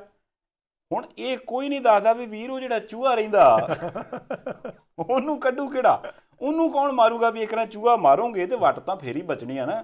ਇਹ ਜਿਹੜਾ ਆਈਆਂ ਚੋਣਾਂ ਤੇ ਆਪਾਂ ਚੂਹੇ ਦੀ ਰੁੱਡ ਵਿਖਾ ਕੇ ਉਦੋਂ ਬਾਅਦ ਉਹ ਟੱਪ ਮਾਰ ਕੇ 2 ਤੇ ਉੱਤੋਂ ਰੁੱਡ ਬੰਦ ਕਰਕੇ ਤੇ ਫਿਰ ਕਹਿੰਦੇ ਲੈ ਕਿਤੇ ਹੈ ਹੀ ਨਹੀਂ, ਉਹ ਮੇਰੇ ਖਿਆਲ ਨਾਲ ਇਲਾਜ ਹੋ ਜਾਵੇ ਨਾ, ਜਾਂ ਕੋਈ ਉਹਨੂੰ ਚੂਹੇ ਨੂੰ ਕੋਈ ਦਵਾਈ ਰੱਖੇ, ਕੋਈ ਉੱਥੇ ਹੋਰ ਕੁਝ ਨਹੀਂ, ਪਾਣੀ ਪਾ ਗਿਆ ਕਿ 2 ਬੰਦੇ ਖਲੋਣ ਡਾਂਗਾਂ ਲੈ ਕੇ ਵੀ ਇੱਕ ਨਾ ਕੱਢਣਾ ਹੀ, ਇਹ ਵੱਟ ਤੇ ਫੇਰ ਬਚਣੀ। ਆ ਦੇਖੋ ਵੈਸੇ ਨਾ ਤੁਹਾਡਾ ਸਵਾਲ ਲੀਡਰਾਂ ਵਾਲਾ, ਕਿਉਂ ਜੀ? ਉਹ ਚੂਹੇ ਦਾ ਕੀ ਕਸੂਰ ਆ, ਉਹਨੇ ਵਿਚਾਰੇ ਨੇ ਰੋਡ 'ਚ ਹੀ ਰਹਿਣਾ, ਹੋਰ ਉਹਨੇ ਹੁਣ ਤੁਸੀਂ ਕੋਠੀ ਪਾ ਕੇ ਦੇਣੀ ਆ, ਵਿਚਾਰੇ ਨੂੰ ਭਜਾ ਭਜੂ ਦਿਓ, ਡਾਂਗਾਂ ਚੱਕ ਲਓ। ਜਾਣੀ ਇਲੈਕਸ਼ਨ ਲਾਗੇ ਬਾਅਦ ਚ ਆਉਂਦੀ ਆ, ਇਹ ਲੀਡਰ ਬੰਦੇ ਡਾਂਗਾਂ ਪਹਿਲਾਂ ਚਕਾ ਲੇ। ਮੈਂ ਤੇ ਉਦਾਹਰਨ ਦਿੱਤੀ, ਨਹੀਂ ਤੇ ਫਿਰ ਸੁਭਾਅ ਬਣ ਗਿਆ ਤੁਹਾਡਾ। ਰੱਖ ਛੱਡੋ ਫਿਰ 22 ਤੋਂ ਬਾਅਦ ਜਦੋਂ ਚੂਹੇ ਨੇ ਦੁਬਾਰਾ ਰੋਡਾਂ ਕੱਢੀਆਂ ਨਾ, ਫਿਰ ਤੁਸੀਂ ਜਾ ਕੇ 27 ਚ ਕਹਿਣਾ ਇਹ ਪੰਜਾਬ ਦਾ ਕੀ ਬਣੂਗਾ। ਫਿਰ ਮੈਂ ਕਹਿਣਾ WhatsApp ਕੋਈ ਨਹੀਂ BP ਉਦੋਂ ਤੱਕ ਵਧਣ ਘਟਣ ਲੱਗ ਪੈਣਾ, ਜਿਸ ਹਿਸਾਬ ਨਾਲ ਚੱਲਣ ਡਿਆ ਕੰਮ ਉਮਰ ਦੇ ਹਿਸਾਬ ਨਾਲ। ਨਹੀਂ ਆ ਜਿਸ ਹਿਸਾਬ ਨਾਲ ਤੱਤੇ ਹੋ ਰਹਿਣਾ ਏਦਾਂ ਕਿਦਾਂ ਉਹ ਚੂਹਾ ਮਾਰਨਾ ਪੈਣਾ, ਉਦਾਂ ਕੋਈ ਹੱਲ ਨਹੀਂ ਹੈਗਾ। ਮੈਨੂੰ ਇੱਕ ਗੱਲ ਹੋਰ ਚੇਤੇ ਆ ਗਈ, ਨਵਜੋਤ ਸਿੰਘ ਸਿੱਧੂ ਨੇ ਹੁਣ ਨਵੀਂ ਗੱਲ ਕਹਿ ਦਿੱਤੀ। ਉਹ ਅੱਛਾ, ਉਹ ਦੱਸੀਏ। ਉਹ ਕਹਿੰਦੇ ਜੀ ਦੇਖੋ ਹਾਈ ਕੋਰਟ ਹੈ, ਮਾਣਯੋਗ ਹੈ, ਹੁਣ ਤਾਂ ਕਹਿੰਦੇ ਕਿਸੇ ਨੂੰ ਕੋਈ ਸ਼ੱਕ ਸ਼ੁਬਾ ਨਹੀਂ ਰਿਹਾ ਨਾ। ਉਹ ਕਹਿੰਦੇ ਮੈਂ ਤਾਂ ਹੁਣ ਇੱਕੋ ਹੀ ਬੇਨਤੀ ਕਰਦਾ, ਲਿਖਤੀ ਕੀਤੀ ਬੇਨਤੀ, ਕਿ ਮਾਣਯੋਗ ਹਾਈ ਕੋਰਟ ਨੇ ਕਹਿਤਾ ਕਿ STF ਦੀ ਨਸ਼ਿਆਂ ਵਾਲੀ ਰਿਪੋਰਟ 2018 ਦੀ ਆਈ ਹੈ, ਅਸੀਂ ਕਿਹਨੂੰ ਕਾਰਵਾਈ ਕਰਨ ਤੋਂ ਰੋਕਿਆ, ਕਾਰਵਾਈ ਕਰੋ। ਉਹ ਕਹਿੰਦੇ ਇਹਦਾ ਮਤਲਬ 2018 ਦਾ ਅੱਧਾ ਸਾਲ, 2019 ਦਾ ਪੂਰਾ ਸਾਲ, 2020 ਦਾ ਪੂਰਾ ਸਾਲ ਤੇ 2021 ਦੇ 10 ਮਹੀਨੇ, ਯਾਨੀ ਜਿੰਨੀ ਦੇਰ ਕੈਪਟਨ ਸਾਹਿਬ ਮੁੱਖ ਮੰਤਰੀ ਰਹੇ। ਉਹ ਕਹਿੰਦੇ ਤਕਰੀਬਨ 3.25 ਸਾਲ ਤੋਂ ਵੀ ਵੱਧ ਸਮਾਂ ਮੁੱਖ ਮੰਤਰੀ ਰਹੇ ਕੈਪਟਨ ਅਮਰਿੰਦਰ ਸਿੰਘ ਨੇ ਉਹ ਨਸ਼ਿਆਂ ਵਾਲੀ ਫਾਈਲ ਤੇ ਕਾਰਵਾਈ ਨਹੀਂ ਕੀਤੀ। ਨਾਲ ਪੰਜਾਬ ਦੇ ਐਡਵੋਕੇਟ ਜਨਰਲ ਅਤੁਲ ਨੰਦਾ ਸਾਹਿਬ ਦਾ ਜ਼ਿਕਰ ਕਰ ਦਿੱਤਾ। ਉਹ ਕਹਿੰਦੇ ਉਹਨਾਂ ਨੇ ਵੀ ਕਾਰਵਾਈ ਨਹੀਂ ਕੀਤੀ। ਉਹ ਕਹਿੰਦੇ ਇਹਦਾ ਮਤਲਬ ਇਹ ਨਸ਼ੇ ਦਾ ਕੰਮ ਕਰਦੇ ਦੋਸ਼ੀਆਂ ਨੂੰ ਬਚਾਉਣਾ ਚਾਹੁੰਦੇ ਸੀ, ਇਹਨਾਂ ਨੇ ਕਾਰਵਾਈ ਨਹੀਂ ਕੀਤੀ, ਇਹਨਾਂ ਨੇ ਉਹਨਾਂ ਨੂੰ ਰੱਖਿਆ ਕਵਚ ਪ੍ਰਦਾਨ ਕੀਤਾ। ਇਸ ਕਰਕੇ ਮੈਂ ਹੁਣ ਮੰਗ ਕਰਦਾ ਕਿ ਨਸ਼ੇ ਦੇ ਦੋਸ਼ੀਆਂ ਨੂੰ ਬਚਾਉਣ ਵਾਲਿਆਂ ਦੇ ਖਿਲਾਫ, ਜਾਨੀ ਕਿ ਕੈਪਟਨ ਸਾਹਿਬ ਦੇ ਖਿਲਾਫ ਤੇ ਅਤੁਲ ਨੰਦਾ ਹੋਰਾਂ ਦੇ ਖਿਲਾਫ ਠੋਕ ਕੇ ਕਾਰਵਾਈ ਕੀਤੀ ਜਾਵੇ। ਇਹ ਤਾਂ ਆਪਾਂ ਕੱਲ ਤਾਂ ਹੀ ਉਡੀਕਦੇ ਸੀ ਵੀ ਇਹ ਬਿਆਨ ਆ ਜਾਣਾ, ਤੇ ਐਜ਼ ਇਟ ਇਜ਼ ਆਇਆ, ਬਿਲਕੁਲ ਡਿੱਟੋ ਕਾਪੀ। ਪਰ ਹੁਣ ਸਵਾਲ ਇਹ ਆ ਵੀ ਜਦੋਂ ਇਹ ਦਿਨ ਲੰਘਿਆ, ਮੈਂ ਤਾਂ ਇਹ ਐਕਸਪੈਕਟ ਕਰਦਾ ਸੀ ਵੀ ਇਕੱਲਾ ਸਿੱਧੂ ਸਾਹਿਬ ਹੀ ਕਿਉਂ, ਯਾਰ ਬਹੁਤ ਸਾਰੇ ਬੰਦੇ ਨੇ ਜਿਨ੍ਹਾਂ ਨੂੰ ਇਸ ਚੀਜ਼ ਦਾ ਫਿਕਰ ਹੈ ਵੀ ਯਾਰ ਪੰਜਾਬ 'ਚ ਨਸ਼ੇ ਦਾ ਕੋਈ ਨਾ ਕੋਈ ਹੱਲ ਹੋਣਾ ਚਾਹੀਦਾ ਸੀ। ਕਈ ਸੁਹਿਰਦ ਲੋਕ ਨੇ, ਭਾਵੇਂ ਰਾਜਨੀਤੀ 'ਚ ਨੇ ਭਾਵੇਂ ਰਾਜਨੀਤੀ ਤੋਂ ਬਾਹਰ ਨੇ, ਪਰ ਉਹ ਸਾਰੇ ਵਾਲੇ ਪਾਸਿਓਂ ਕਿਤੇ ਕੋਈ ਗੱਲ ਚੱਲੀ ਨਹੀਂ। ਈਵਨ ਕਾਂਗਰਸ ਪਾਰਟੀ ਦੇ ਵਿੱਚ ਹੋਰ ਲੀਡਰ ਸਾਹਿਬਾਨ ਵੀ ਹੈਗੇ ਆ ਜਿਹੜੇ ਉਦੋਂ ਵੀ ਕਹਿੰਦੇ ਵੀ ਇਹ ਬਈ ਇਹ ਕੈਪਟਨ ਨੇ ਨਹੀਂ ਕੀਤਾ ਕੁਝ ਵੀ, ਅਸੀਂ ਫਿਰ ਕਰਾਵਾਂਗੇ। ਪਤਾ ਨਹੀਂ ਉਹ ਵੀ ਨਹੀਂ ਬੋਲੇ, ਜਾਂ ਤਾਂ ਉਹ ਉਡੀਕਦੇ ਹੁਣ ਵੀ ਯਾਰ ਕੋਈ ਗੱਲ ਨਹੀਂ, 6 ਲੰਘੀ ਆ, 9 ਨੂੰ ਫਿਰ 1 ਤਰੀਕ ਹੈਗੀ, ਉਦੋਂ ਵੇਲੇ ਕੀ ਬਣਦੀ ਗੱਲ।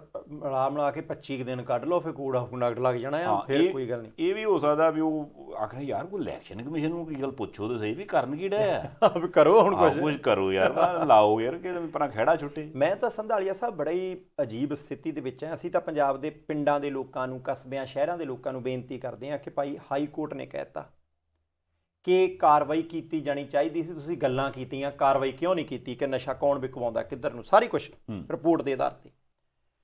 ਪੰਜਾਬ ਦੇ 117 MLA, ਪੰਜਾਬ ਦੇ 13 ਲੋਕ ਸਭਾ ਦੇ MP, ਰਾਜ ਸਭਾ ਵਾਲੇ ਛੱਡੇ, ਉਹ ਬੰਦੇ 117 ਤੇ 3 120 ਤੇ 10 130, ਮੈਂ ਕਿਹਾ ਹਿੱਸਿਆਂ 'ਚ ਕਹਿੰਦੇ ਨਾ ਇਹਨੂੰ ਬ੍ਰੈਕਟਾਂ ਤੋੜੋ, 100 ਤੇ 30 ਬੰਦੇ ਪੰਜਾਬ ਦੇ ਇੱਕੋ ਹੀ ਬੋਲਿਆ, ਬਾਕੀ 129 ਕਿੱਥੇ ਆ? ਚਾਹੇ ਕਿਸੇ ਦੇ ਗਿੱਟੇ ਲੱਗਦੀ ਹੋਵੇ, ਚਾਹੇ ਕਿਸੇ ਦੇ ਗੋਡੇ ਲੱਗਦੀ ਹੋਵੇ। ਹੈ ਤਾਂ ਪੰਜਾਬ ਦਾ ਸੰਤਾਪ ਨਾ ਕਿ 3.5 ਸਾਲ ਤੋਂ ਇੱਕ ਰਿਪੋਰਟ ਕਾਰਵਾਈ ਕਰਨ ਦੇ ਲਈ ਸਰਕਾਰ ਦੀ ਝੋਲੀ 'ਚ ਪਈ ਹੈ। ਹਾਈ ਕੋਰਟ ਨੇ ਕਹਿਤਾ ਕਿ ਤੁਸੀਂ ਕਾਰਵਾਈ ਕਿਉਂ ਨਹੀਂ ਕੀਤੀ, ਐਡਵੋਕੇਟ ਜਨਰਲ ਸਾਹਿਬ ਨੇ ਕਹਿਤਾ ਕਿ ਕਾਰਵਾਈ ਦੇ ਉੱਤੇ ਰੋਕ ਕਿਉਂ ਨਹੀਂ ਸੀ, ਮੂੰਹ ਸੀਤੇ ਕਿਉਂ ਪਏ ਆ, ਮੂੰਹ 'ਚ ਘੁੰਗਣੀਆਂ ਕਿਉਂ ਆ, ਬੁੱਲਾਂ ਦੇ ਉੱਤੇ ਉਂਗਲ ਕਿਉਂ ਰੱਖੀ ਆ, ਬੋਲੇ ਕਿਉਂ ਨਹੀਂ। ਇਹਨਾਂ ਨੂੰ ਪਿੰਡਾਂ 'ਚ ਪੁੱਛਿਓ ਕਿ ਭਾਈ ਤੁਸੀਂ ਕਿਉਂ ਨਹੀਂ ਬੋਲੇ, ਤੁਹਾਡਾ ਬੋਲਣਾ ਬਣਦਾ ਸੀ, ਤੁਹਾਡੇ ਕੋਲੇ ਵਕੀਲਾਂ ਦੀਆਂ ਫੌਜਾਂ, ਝੱਟ ਮਾਣਹਾਨੀ ਦਾ ਕੇਸ ਕਰ ਦਿੰਦੇ ਹੋ ਇੱਕ ਦੂਜੇ ਦੇ ਉੱਤੇ। ਉਹ ਜਿਹੜੇ ਵਕੀਲ ਨੇ ਉਹ ਰਗੜ ਕੇ ਗੋਡੇ ਤੇ ਲਾਉਣੇ ਆ, ਉਹਨਾਂ ਨੂੰ ਮੋਟੀਆਂ ਫੀਸਾਂ ਦਿੰਦੇ ਹੋ, ਉਹਨਾਂ ਦੀ ਵਰਤੋਂ ਕਰੋ। ਜਿਹੜੇ ਬੰਦੇ ਜ਼ਿੰਮੇਵਾਰ ਨੇ, ਇੱਕ ਸਾਂਝੀ ਜਿਹੜੀ ਹੈ ਪਟੀਸ਼ਨ ਪਾਓ, ਵੱਖਰੀ ਵੱਖਰੀ ਪਾ ਦਿਓ ਅਦਾਲਤ ਨੂੰ, ਨਾਲੇ ਕਹਿ ਦਿਓ ਜੀ ਇਹਦੇ ਨਾਲ ਦੀ ਜੇ ਕਿਸੇ ਹੋਰ ਦੀ ਪਟੀਸ਼ਨ ਆ ਇੱਕ ਥਾਂ ਕਰ ਦਿਓ, ਸਮਾਬੱਧ ਕਾਰਵਾਈ ਕਰੋ। ਜਿਹੜੇ ਬੰਦੇ ਦੀ ਵੀ ਜ਼ਿੰਮੇਵਾਰੀ ਹੈ, ਚਾਹੇ ਕੋਈ ਅਫਸਰ ਹੈ, ਚਾਹੇ ਕੋਈ ਸਿਆਸਤਦਾਨ ਹੈ, ਚਾਹੇ ਮੁੱਖ ਮੰਤਰੀ, ਚਾਹੇ ਵਿਰੋਧੀ ਧਿਰ ਵਾਲਾ, ਹੁਣ ਠੋਕੋ ਕੰਮ ਨੂੰ। ਤੇ ਜੇ ਇਸ ਮੁੱਦੇ ਤੇ ਚੁੱਪ ਰਹਿੰਦੇ ਇਹਦਾ ਮਤਲਬ ਦੁਖੀ ਨੇ। ਉਹ ਵੀ ਬੰਦੇ ਥੋੜੇ ਦੱਸੇ। ਦੇਖੋ ਕਾਰਨ ਹੈ ਵੀ 117 ਦੇ ਹੋ ਗਏ ਨੁਮਾਇੰਦੇ, ਚਲੋ ਦੂਜੇ ਵੀ ਲਾ ਲਓ, MP ਪਾ ਲਏ ਵਿੱਚ ਆਪਾਂ, ਹੈ ਨਾ, ਉਹ ਕੰਮ ਆਪਾਂ ਨਿਬੇੜ ਲਿਆ। ਮੈਂ ਸਰਕਾਰੀ ਤਨਖਾਹ ਲੈਂਦੇ ਜਿਹੜੇ ਸਾਡੇ ਢਿੱਡ 'ਚੋਂ ਰੋਟੀ ਕੱਢ ਕੇ ਖਾਂਦੇ ਆ। ਨਹੀਂ, ਮੈਂ ਉਹੀ ਬੇਨਤੀ ਕਰਦਾ, ਉਹ ਤਾਂ ਖਾਂਦੇ ਆ, ਪਰ ਜਿਹੜਾ ਇਸ ਵਕਤ ਹੁਣ ਮੰਨ ਲਓ ਇਲੈਕਸ਼ਨ ਵਾਲਾ ਕੰਮ ਆ, ਉਹਦੇ ਤੇ 2 ਬੰਦੇ 2 ਤਰ੍ਹਾਂ ਹੋਰ ਉਸਲਵੱਟੇ ਲੈਂਦੀਆਂ। ਆਪਾਂ ਨੂੰ ਮੇਰੇ ਖਿਆਲ ਨਾਲ ਜ਼ਿਆਦਾ ਨੇ 390 ਕਹਿਣਾ ਚਾਹੀਦਾ। 390 ਸਿਰ ਤੇ ਐਸੇ ਹੈਗੇ ਆ, ਕਿਉਂਕਿ ਇਕੱਲੇ ਵਿਧਾਨ ਸਭਾ ਹਲਕੇ 'ਚ ਇੱਕ ਅਕਾਲੀ ਹੋ ਗਿਆ, ਕਾਂਗਰਸ ਵਾਲਾ ਹੋ ਗਿਆ, ਜਾਂ ਮੁੱਖ ਵਿਰੋਧੀ ਪਾਰਟੀਆਂ ਵਾਲੀਆਂ ਹੋ ਗਈਆਂ, ਇੱਕ ਆਮ ਆਦਮੀ ਪਾਰਟੀ ਵਾਲਾ ਹੋ ਗਿਆ, ਜਿੱਥੇ ਆਪ ਵਾਲਾ ਨਹੀਂ ਹੋਊਗਾ ਉੱਥੇ BJP ਵਾਲਾ ਹੋਊਗਾ, ਨਹੀਂ ਤੇ ਕੋਈ ਹੋਰ ਹੋਊਗਾ। ਉਸ ਹਿਸਾਬ ਨਾਲ 390 ਦੀ ਗੱਲ ਆਪਾਂ ਜੇ ਕਰੀਏ, 390 ਸਿਆਣੇ ਸਿਰ, ਸੂਝਵਾਨ ਸਿਰ, ਜਾਗਦੇ ਸਿਰ, ਕਿਉਂਕਿ ਉਹ ਲੀਡ ਕਰਨਾ ਚਾਹੁੰਦੇ ਨੇ ਆਪਣੇ ਉਸ ਹਲਕੇ ਨੂੰ। ਜਿਹੜਾ ਬੰਦਾ ਲੀਡ ਕਰਦਾ ਉਹੀ ਲੀਡਰ ਹੁੰਦਾ ਨਾ। ਤੇ ਲੀਡ ਕਰਨ ਵਾਲੇ ਲੋਕ ਜਿਹੜੇ ਨੇ, ਜੇ ਉਹ ਲੋਕਾਂ ਦੇ ਇਹੋ ਜਿਹੇ ਮੁੱਦੇ, ਜਿਨ੍ਹਾਂ ਮੁੱਦਿਆਂ ਦਾ ਕਰਕੇ ਮਤਲਬ ਹਜ਼ਾਰਾਂ ਲੱਖਾਂ ਘਰ ਉਜੜ ਗਏ ਤੇ ਗਾਂਹ ਵੀ ਉਜੜ ਰਹੇ ਨੇ, ਉਹਦੇ ਬਾਰੇ ਨਹੀਂ ਸੋਚਦੇ ਤੇ ਫਿਰ ਗੱਲ ਮਾੜੀ। ਨਹੀਂ, ਬਹੁਤ ਅਜੀਬ ਗੱਲ ਹੈ ਸੰਧਾਲੀਆ ਸਾਹਿਬ। ਮੈਂ ਤਾਂ ਹੈਰਾਨ ਹੁੰਨਾ ਕਿ ਉਹ ਬਿਆਨ ਦਿੰਦੇ, ਕੱਲ ਦੇ ਕਈ ਰੈਲੀਆਂ ਹੋਈਆਂ, ਕਈ ਪ੍ਰੈਸ ਕਾਨਫਰੰਸ, ਜ਼ਿਕਰ ਹੀ ਨਹੀਂ, ਜਿੱਦਾਂ ਕੁਝ ਵੀ ਨਹੀਂ ਹੁੰਦਾ। ਕੋਲੋਂ ਦੀ ਲੰਘ ਗਿਆ, ਹੁਣ ਮੰਨ ਲਓ ਬਾਹਰੋਂ ਕੁਲਫੀ ਵਾਲਾ ਲੰਘ ਗਿਆ, ਜਿਹੜੇ ਘਰ ਦੇ ਵਿੱਚ ਨਿਆਣਾ ਹੈ ਉੱਥੇ ਤਾਂ ਰੌਲਾ ਪੈਣਾ ਕੁਲਫੀ ਲੈਣੀ, ਜਿਹੜੇ ਘਰ 'ਚ ਨਿਆਣਾ ਨਹੀਂ ਉਹਨਾਂ ਨੂੰ ਪਰਵਾਹ ਕੋਈ ਨਹੀਂ। ਉਹ ਤਾਂ ਕਹਿੰਦੇ ਕੁਲਫੀ ਵਾਲਾ ਲੰਘਿਆ, ਘਰ 'ਚ ਨਿਆਣਾ ਹੈ ਹੀ ਨਹੀਂ, ਅਸੀਂ ਬੋਲਣਾ ਹੀ ਨਹੀਂ, ਸਾਨੂੰ ਲੈਣ ਦੇਣੀ ਕੋਈ ਨਹੀਂ। ਨਹੀਂ ਤੇ ਹੋਰ ਕੁਛ ਨਹੀਂ, ਇੱਕ ਘਰ ਤੇ ਹੁੰਦਾ, ਇੱਕ ਘਰ ਹੋਰ ਵੀ ਹੁੰਦਾ। ਉਹ ਘਰ 'ਚ ਜੇ ਨਿਆਣਾ ਹੋਵੇ ਵੀ ਸੁੱਤਾ ਹੋਵੇ ਤੇ ਹੋਰ ਕੋਈ ਨਹੀਂ, ਤੇ ਮਾਤਾ ਬੂਹੇ ਚਲੇ ਚੁੱਪ ਕਰਕੇ ਲੰਘ ਜਾਵਾਂਗਾ। ਰੋਜ਼ ਦਾ ਇਹ ਕੰਮ ਹੈ ਤੇਰਾ, ਰੋਜ਼ ਦਾ ਕੰਮ ਪਿਆ। ਇਸ ਵੇਲੇ ਨਿਆਣੇ ਘਰੇ ਆ ਜਾਂਦੇ, ਤੈਨੂੰ ਖੋਏ ਮਲਾਈ ਵਾਲੀ ਕੁਲਫੀ ਸੁੱਜਦੀ ਆ, ਤੇ ਨਾਲ ਹੀ ਗੁਆਂਢਣ, ਭੈਣ ਜੀ ਕੀ ਹੋਇਆ, ਬੋਲੀ ਜਾਂਦੇ ਹੋ। ਆ ਕੁਛ ਨਹੀਂ, ਆ ਸਾਡੇ ਘਰ ਆ ਕੇ ਚੇਚਾ ਮੁਰੇ ਆ ਕੇ ਬੋਲਦਾ, ਇਹਨੂੰ ਪਤਾ ਨਿਆਣੇ ਹੈਗੇ ਆ। ਪੈਪੂ ਤੇਰਾ ਮੈਂ ਪਾੜ ਦੇਣਾ ਕਿਸੇ ਦਾ, ਖਬਰਦਾਰ ਜੇ ਲੰਘਿਆ ਕੁੱਤਾ ਪਾ ਦੇਵਾਂਗੇ ਤੇਰੇ ਮਗਰ। ਚਲੋ ਉਹ ਵੀ ਕੁਛ ਕਰ ਲਓ, ਕੁਛ ਵੀ ਨਹੀਂ ਹੈਗਾ। ਪਰ ਚਲੋ ਇਹ ਜਿਹੜਾ ਵੀ ਮਾਹੌਲ ਚਾਲ ਹੈ ਸਾਰੇ ਕੁਛ ਦੇ ਵਿੱਚ, ਜਿਹੜੀ ਗੱਲ ਆਪਾਂ ਸਟਾਰਟਿੰਗ 'ਚ ਕਹੀ ਵੀ ਇਸ ਵਕਤ ਇੱਕ ਦੂਸਰੇ ਦੇ ਉੱਪਰ ਇਲਜ਼ਾਮਬਾਜ਼ੀਆਂ ਨੇ। ਜਿਹੜੀਆਂ ਸਟਾਰਟਿੰਗ 'ਚ 2-3 ਹੌਲੀਆਂ ਗੱਲਾਂ ਕਹੀਆਂ। ਹੁਣ ਦੇਖੋ, ਇੱਕ ਪਾਸੇ ਮੌਜੂਦਾ ਮੁੱਖ ਮੰਤਰੀ ਸਾਹਿਬ ਤੇ ਕਹਿ ਉਹ ਰਹੇ ਨੇ ਜਿਹੜੇ ਕਹਿੰਦੇ ਵੀ ਆਉਣ ਵਾਲਾ ਮੁੱਖ ਮੰਤਰੀ ਜਾਂ ਸਾਬਕਾ ਮੁੱਖ ਮੰਤਰੀ ਸਾਹਿਬ, ਹੋਣ ਵਾਲੇ ਮੁੱਖ ਮੰਤਰੀ ਸਾਹਿਬ ਨੂੰ, ਜਦੋਂ ਇੱਦਾਂ ਦੀਆਂ ਗੱਲਾਂ ਆਪਾਂ ਇੱਥੋਂ ਤੱਕ ਰਾਜਨੀਤੀ ਲੈ ਜਾਵਾਂਗੇ, ਠੀਕ ਆ, ਸੁਣਨ ਵਾਲੇ ਨੂੰ ਉਹਦਾ ਇਤਿਹਾਸ ਆ ਸਕਦਾ, ਜਿਹੜਾ ਜਿਹਦਾ ਸਪੋਰਟਰ ਹੈ ਉਹਨੂੰ ਥੋੜਾ ਜਿਹਾ ਖੁਸ਼ੀ ਹੋ ਸਕਦੀ ਵੀ ਲੈ ਆ ਸਾਡੇ ਵਾਲੇ ਲੀਡਰ ਨੇ ਕਿਹਾ ਪਰ ਉਹਦਾ ਹੱਲ ਜਿਹੜਾ ਪੰਜਾਬ ਦੇ ਮਸਲਿਆਂ ਦਾ ਤਾਂ ਕੋਈ ਨਹੀਂ ਨਾ ਲੱਭਾ ਉਹਦੇ 'ਚ। ਨਹੀਂ ਹੈਗਾ। ਕੈਪਟਨ ਅਮਰਿੰਦਰ ਸਿੰਘ ਹੋਰਾਂ ਨੇ ਹੱਲ ਕੀਤਾ। ਤੁਸੀਂ ਦੇਖੋ ਕਿ ਪੰਜਾਬ ਦੇ ਲੋਕਾਂ ਦੇ ਇਸ਼ੂ ਕੀ ਨੇ ਤੇ ਗੱਲਾਂ ਕੀ ਹੋ ਰਹੀਆਂ। ਠੀਕ ਹੈ, ਕੈਪਟਨ ਅਮਰਿੰਦਰ ਸਿੰਘ ਹੋਰਾਂ ਦੀ ਪਾਰਟੀ ਬਣ ਗਈ ਪੰਜਾਬ ਲੋਕ ਕਾਂਗਰਸ, ਉਹਨਾਂ ਨੇ ਦਫ਼ਤਰ ਦਾ ਉਦਘਾਟਨ ਕਰ ਦਿੱਤਾ, ਮੀਟਿੰਗਾਂ ਦਾ ਦੌਰ ਸ਼ੁਰੂ ਹੋ ਗਿਆ, ਅੱਗੇ ਜਾ ਕੇ ਜ਼ਿਕਰ ਕਰਦੇ ਹਾਂ। ਉਹ ਕਹਿੰਦੇ ਮੈਂ ਦੇਖਿਆ ਕਿ ਜਿੰਨਾ ਪੰਜਾਬੀਆਂ ਦੇ ਸਿੱਖਾਂ ਦੇ ਜ਼ਖਮਾਂ ਤੇ ਲੂਣ ਕਾਂਗਰਸ ਛਿੜਕਦੀ ਹੈ, ਕੋਹਨੂੰ ਛਿੜਕਦਾ।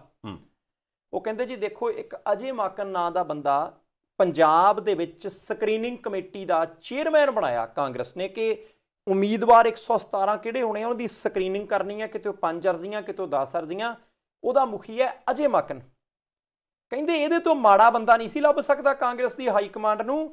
ਇਹ ਭਤੀਜਾ ਜਿਹਦਾ ਹੈ ਨਾ ਲਲਿਤ ਮਾਕਨ, ਉਹਦਾ ਚਾਚਾ ਤਾਇਆ, ਕਹਿੰਦੇ ਦਿੱਲੀ ਦੇ ਸਿੱਖ ਵਿਰੋਧੀ ਕਤਲੇਆਮ ਦੇ ਵਿੱਚ ਦੋਸ਼ੀ ਸੀ ਤੇ ਦਿੱਲੀ 84 ਦੇ ਮਾਮਲਿਆਂ ਦੇ ਦੋਸ਼ੀ ਦਾ ਭਤੀਜਾ ਜੇ ਕਾਂਗਰਸ ਪਾਰਟੀ ਦੀ ਹਾਈ ਕਮਾਂਡ ਪੰਜਾਬ ਦੀ ਕਾਂਗਰਸ ਦੀ ਸਕਰੀਨਿੰਗ ਕਮੇਟੀ ਦਾ ਮੁਖੀ ਬਣਾਓ ਤਾਂ ਤੁਸੀਂ ਇਹ ਤੋਂ ਹੀ ਹਿਸਾਬ ਲਾ ਲਓ ਕਿ ਕਿੰਨੀ ਮਾੜੀ ਸੋਚ ਹੈ। ਮੈਨੂੰ ਸਮਝ ਨਹੀਂ ਆਉਂਦੀ ਸੀ ਕਿ 1.5 ਮਹੀਨਾ ਪਹਿਲਾਂ ਤੱਕ ਉਹੀ ਬੰਦਾ ਉਸੇ ਕਾਂਗਰਸ ਪਾਰਟੀ ਸੀ ਮਾਕਨ, ਤੇ ਉਹੀ ਕੈਪਟਨ ਅਮਰਿੰਦਰ ਸਿੰਘ ਉਸੇ ਕਾਂਗਰਸ ਪਾਰਟੀ ਸੀ। ਮਾਕਨ ਸਾਹਿਬ ਜਿਹੜੀ ਬੀਬੀ ਸੋਨੀਆ ਗਾਂਧੀ ਨੂੰ ਰਿਪੋਰਟ ਕਰਦੇ ਸੀ, ਉਸੇ ਨੂੰ ਕੈਪਟਨ ਅਮਰਿੰਦਰ ਸਿੰਘ ਰਿਪੋਰਟ ਕਰਦੇ ਸੀ। ਜਿਹੜੀ ਕਾਂਗਰਸ ਪਾਰਟੀ ਮਾਕਨ ਸਾਹਿਬ ਨੂੰ ਅੱਜ ਉਹ ਕਹਿੰਦੇ ਜੀ ਅਜੇ ਮਾਕਨ ਤਾਂ ਜ਼ਮਾਨਤ ਜ਼ਬਤ ਕਰਾਇਆ। ਮੈਂ ਕਹਿੰਦਾ ਕਿ ਜੇ ਕਾਂਗਰਸ ਪਾਰਟੀ ਨੇ ਕੰਮ ਕੀਤਾ ਤਾਂ ਬਹੁਤ ਮਾੜਾ ਕੀਤਾ। ਪਹਿਲਾਂ ਇੱਕ ਵਾਰੀ ਮੱਧ ਪ੍ਰਦੇਸ਼ ਦੇ ਵਿੱਚ ਦੇਖ ਲਿਆ ਕਮਲਨਾਥ ਨੂੰ ਮੁੱਖ ਮੰਤਰੀ ਬਣਾ ਕੇ, ਨਹੀਂ ਸੀ ਕਰਨਾ ਚਾਹੀਦਾ। ਪਰ ਕੋਈ ਹੋਰ ਆਖੇ ਤਾਂ ਸਮਝ ਆਉਂਦੀ ਹੈ। ਜਿਹੜੇ ਕੈਪਟਨ ਅਮਰਿੰਦਰ ਸਿੰਘ ਹੋਰੀ ਲੋਕ ਸਭਾ ਦੇ ਵਿੱਚ ਕਾਂਗਰਸ ਵੱਲੋਂ ਉਪ ਨੇਤਾ ਰਹੇ, 2 ਵਾਰੀ ਪੰਜਾਬ ਦੇ ਮੁੱਖ ਮੰਤਰੀ ਰਹੇ, ਪੰਜਾਬ ਕਾਂਗਰਸ ਦੇ ਕੰਪੇਨ ਕਮੇਟੀ ਦੇ ਮੁਖੀ ਰਹੇ, ਵੱਖ-ਵੱਖ ਸੂਬਿਆਂ 'ਚ ਹੋਣ ਵਾਲੀਆਂ ਵਿਧਾਨ ਸਭਾ ਚੋਣਾਂ ਦੇ ਵਿੱਚ ਸਟਾਰ ਪ੍ਰਚਾਰਕ ਰਹੇ, ਇੱਥੋਂ ਤੱਕ ਕਿ ਕਾਂਗਰਸ ਪਾਰਟੀ ਦੇ ਕਈ ਵਾਰੀ ਪ੍ਰਧਾਨ ਰਹੇ, ਵੱਖ-ਵੱਖ ਸੂਬਿਆਂ ਦੇ ਵਿੱਚ ਜਿਹੜੇ ਕਿਤੇ ਗਮਜਲੇ ਪੈਂਦੇ ਸੀ ਦਿੱਲੀ ਜਾ ਕੇ ਪ੍ਰਚਾਰ ਕਰਦੇ ਰਹੇ ਆ। ਜਦੋਂ ਮਾਕਨ ਸਾਹਿਬ ਜਿਹੜੇ ਨੇ ਉਹ ਉੱਥੇ ਲੀਡ ਕਰਦੇ ਸੀ ਕਾਂਗਰਸ ਪਾਰਟੀ ਨੂੰ। ਅੱਜ ਤੂੰ ਬਦਲੀ 100 ਵਾਰ, ਉਹੀ ਗੱਲ ਹੋ ਗਈ ਨਾ। ਨਹੀਂ ਉਹ ਕਹਿੰਦੇ ਵੀ ਤੂੰ ਬਦਲੀ 100 ਵਾਰ ਤੇ ਅਸੀਂ ਵੀ ਬਦਲੇ। ਇਹ ਨਹੀਂ ਵੀ ਅਸੀਂ ਨਹੀਂ ਬਦਲੇ, ਅਸੀਂ ਬਦਲੇ। ਪਰ ਮੈਨੂੰ ਲੱਗਦਾ ਵੀ ਇਸ ਗੱਲ ਦਾ ਹੋ ਸਕਦਾ ਕੋਈ ਗੁੱਸਾ ਕਰੇ ਨਾ ਕਰੇ, ਮਜੀਠੀਆ ਸਾਹਿਬ ਨੇ ਕਰ ਲੈਣਾ। ਕਿਵੇਂ? ਕਿਉਂਕਿ ਸੇਮ ਬਿਆਨ ਮਜੀਠੀਆ ਸਾਹਿਬ ਨੇ ਦਿੱਤਾ। ਉਹ ਕਹਿੰਦੇ ਦੇਖੋ ਅਸੀਂ ਤਾਂ ਅੱਗੇ ਕਹਿੰਦੇ ਸੀ ਵੀ ਭਾਈ ਸਾਹਿਬ ਜਿਹੜੀ ਕਾਂਗਰਸ ਦੇ ਸਿੱਖਾਂ ਦੀ ਕਾਤਲ ਜਮਾਤ ਹੈ, ਇਹਦਾ ਕੰਮ ਇਹੋ ਹੀ ਆ ਵੀ ਇਹਨੇ ਬੰਦਾ ਉਹ ਲੱਭ ਕੇ ਲਿਆਉਣਾ ਜਿਹੜਾ ਬੰਦਾ ਸਿੱਖਾਂ ਦੇ ਜ਼ਖਮਾਂ ਦੇ ਲੂਣ ਪਾਉਂਦਾ ਰਿਹਾ ਜੀ। ਹੁਣ ਪਹਿਲਾਂ ਉਹਨਾਂ ਨੇ ਉਹਦੇ ਵਿੱਚ ਜਗਦੀਸ਼ ਟਾਈਟਲਰ ਦਾ ਨਾਂ ਲੈ ਲਿਆ, ਕਹਿੰਦੇ ਵੀ ਉਹਨੂੰ ਪਾਇਆ ਸੀ ਉਹ 34 ਮੈਂਬਰੀ ਕਮੇਟੀ 'ਚ। ਕਹਿੰਦੇ ਕਿੱਡੀ ਗੱਲ ਸੀ ਵੀ ਲੀਡਰ ਹੈ ਨਹੀਂ ਇਹਨਾਂ ਕੋਲ। ਹੁਣ ਕਹਿੰਦੇ ਵੀ ਆਹ ਦੇਖ ਲਓ ਵੀ ਕਿੱਡਾ ਲੱਭ ਕੇ ਬੰਦਾ ਲਾਇਆ ਵੀ ਜੇ ਸਕਰੀਨਿੰਗ ਕਰਨੀ ਹੈ ਬੰਦਿਆਂ ਦੀ ਤੇ ਇਸ ਬੰਦੇ ਕੋਲੋਂ ਕਰਾਓ ਵੀ ਇਹਨੂੰ ਕੋਈ ਬਾਹਲੀ ਸਕਰੀਨਿੰਗ ਆਉਂਦੀ ਹੈ।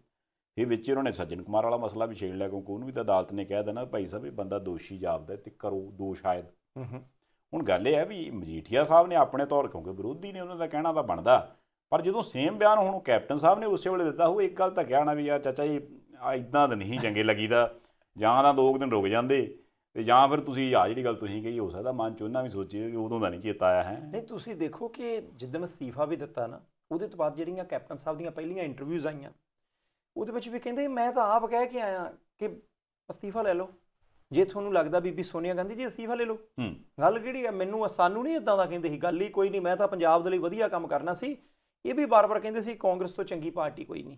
ਮਾਕਨ ਸਾਹਿਬ ਉਦੋਂ ਸਾਰੇ ਦਾ ਸਾਰਾ ਟੱਬਰ ਕਾਂਗਰਸ 'ਚ ਹੀ ਸੀ, ਜਾਂ ਤਾਂ ਉਦੋਂ ਵਿਰੋਧ ਕਰਦੇ ਕਿ ਭਾਈ ਦਿੱਲੀ 'ਚ ਵੀ ਸਿੱਖ ਰਹਿੰਦੇ ਆ, ਦਿੱਲੀ 'ਚ ਵੀ ਪੰਜਾਬੀ ਰਹਿੰਦੇ ਆ। ਜਦੋਂ ਕਮਲਨਾਥ ਮੁੱਖ ਮੰਤਰੀ ਬਣਾਇਆ ਕਰਦੇ ਵਿਰੋਧ, ਜਦੋਂ ਇਹਨੂੰ ਦਿੱਲੀ ਦੇ ਵਿੱਚ ਅਜੇ ਮਾਕਨ ਨੂੰ ਦਿੱਤੀ ਸੀ ਇੰਚਾਰਜੀ ਕਿ ਭਾਈ ਤੇਰੀ ਅਗਵਾਈ ਦੇ ਵਿੱਚ ਚੋਣਾਂ ਲੜਨੀਆਂ, ਕਰਦੇ ਵਿਰੋਧ। ਉਦੋਂ ਆਪਾਂ ਚੁੱਪ ਕੀਤੇ ਰਹੇ ਕਿਉਂਕਿ ਪੰਜਾਬ ਦੇ ਵਿੱਚ ਅਹੁਦੇ ਮਿਲਦੇ ਸੀ। ਅੱਜ ਅਹੁਦਾ ਗਿਆ, ਸਭ ਕੁਛ ਗਿਆ, ਪਾਰਟੀ ਗਈ ਤਾਂ ਠੀਕ ਹੈ ਭਾਈ ਛੱਜ ਚੱਕ, ਜਾਣੀ ਪੰਜਾਬ ਦੇ ਲੋਕਾਂ ਦੇ ਲਈ ਸਬਕ ਹੈ। ਨਹੀਂ ਸਬਕ ਨਹੀਂ ਹੈਗਾ, ਇਹ ਮੈਨੂੰ ਲੱਗਦਾ ਇਸ਼ਾਰਾ ਵੀ ਹੈ ਜੀ, ਕਿਉਂਕਿ ਵਾਹਵਾ ਦਿਨ ਹੋ ਗਏ ਸੀ ਲਗਾਤਾਰ ਢੀਂਡਸਾ ਸਾਹਿਬ ਨੂੰ ਜਦੋਂ ਪੁੱਛਿਆ ਜਾਂਦਾ ਨਹੀਂ ਢੀਂਡਸਾ ਸਾਹਿਬ ਉਹ ਤੁਹਾਡਾ ਫਿਰ ਗੱਠਜੋੜ ਹੋ ਰਿਹਾ ਕੈਪਟਨ ਸਾਹਿਬ ਕਹਿੰਦੇ ਦੇਖੋ ਕਹਿੰਦੇ ਕੈਪਟਨ ਸਾਹਿਬ ਨਾਲ ਤੇ ਕਈ ਦਹਾਕੇ ਹੋ ਗਏ, ਮਿਲਣਾ ਦੂਰ, ਮੇਰੀ ਕਦੀ ਫੋਨ ਤੇ ਗੱਲ ਵੀ ਨਹੀਂ ਹੋਈ। ਹੋ ਸਕਦਾ ਵੀ ਉਹ ਜਦੋਂ ਆਖਣ ਵੀ ਇਦਾਂ ਦੇ ਬਿਆਨ ਦੇ ਕੇ ਤੇ ਕੱਲ ਨੂੰ ਹੋ ਜਾਣੇ ਢੀਂਡਸਾ ਸਾਹਿਬ ਲਈ ਪਿੱਚ ਤੇ ਤਿਆਰ ਕਰੀ ਵੀ ਉਹ ਕਹਿਣ ਦੇਖੋ ਕੈਪਟਨ ਸਾਹਿਬ ਦੀ ਉਸ ਗੱਲ ਨਾਲ ਮੈਂ ਸਹਿਮਤ ਹਾਂ ਵੀ ਕਾਂਗਰਸ ਨੂੰ ਇਦਾਂ ਨਹੀਂ ਕਰਨਾ ਚਾਹੀਦਾ। ਵੀ ਪਹਿਲਾਂ ਚਲੋ ਬਾਕੀ ਫੋਨ ਨਾ ਮਿਲੇ, ਗੱਲਾਂ ਨਾ ਮਿਲਣ, ਗੱਠਜੋੜ ਨਾ ਹੋਵੇ, ਐਟਲੀਸਟ ਇੱਕ ਉਹ ਬਿਆਨ ਜੀ ਤੇ ਰਲਦੇ ਮਿਲਦੇ ਜੇ ਆਉਣ ਨਾ, ਹੋ ਸਕਦਾ ਇਸ ਕਰਕੇ ਵੀ ਦਿੱਤਾ ਹੋਵੇ ਬਿਆਨ ਕਿਤੇ। ਨਹੀਂ ਗੱਲ ਤਾਂ ਤੁਹਾਡੀ ਠੀਕ ਆ। ਮੈਨੂੰ ਐਂ ਵੀ ਲੱਗਦਾ ਕਿ ਹੁਣ ਜਦੋਂ ਕਹਿੰਦੇ ਨਾ ਢੀਂਡਸਾ ਸਾਹਿਬ ਕਿ ਆਪਦੀ ਪਾਰਟੀ 'ਚ ਇੱਕ ਸੁਰਤਾ ਥੋੜ੍ਹੀ ਹੈ, ਹੁਣ ਮੈਂ ਸੋਚਦਾ ਸੀ ਅਸੀਂ ਬੜਾ ਸਤਿਕਾਰ ਕਰਦੇ ਹਾਂ ਦੋਨੋਂ ਬਜ਼ੁਰਗ ਲੀਡਰ ਨੇ ਬ੍ਰਹਮਪੁਰਾ ਸਾਹਿਬ ਤੇ ਢੀਂਡਸਾ ਸਾਹਿਬ।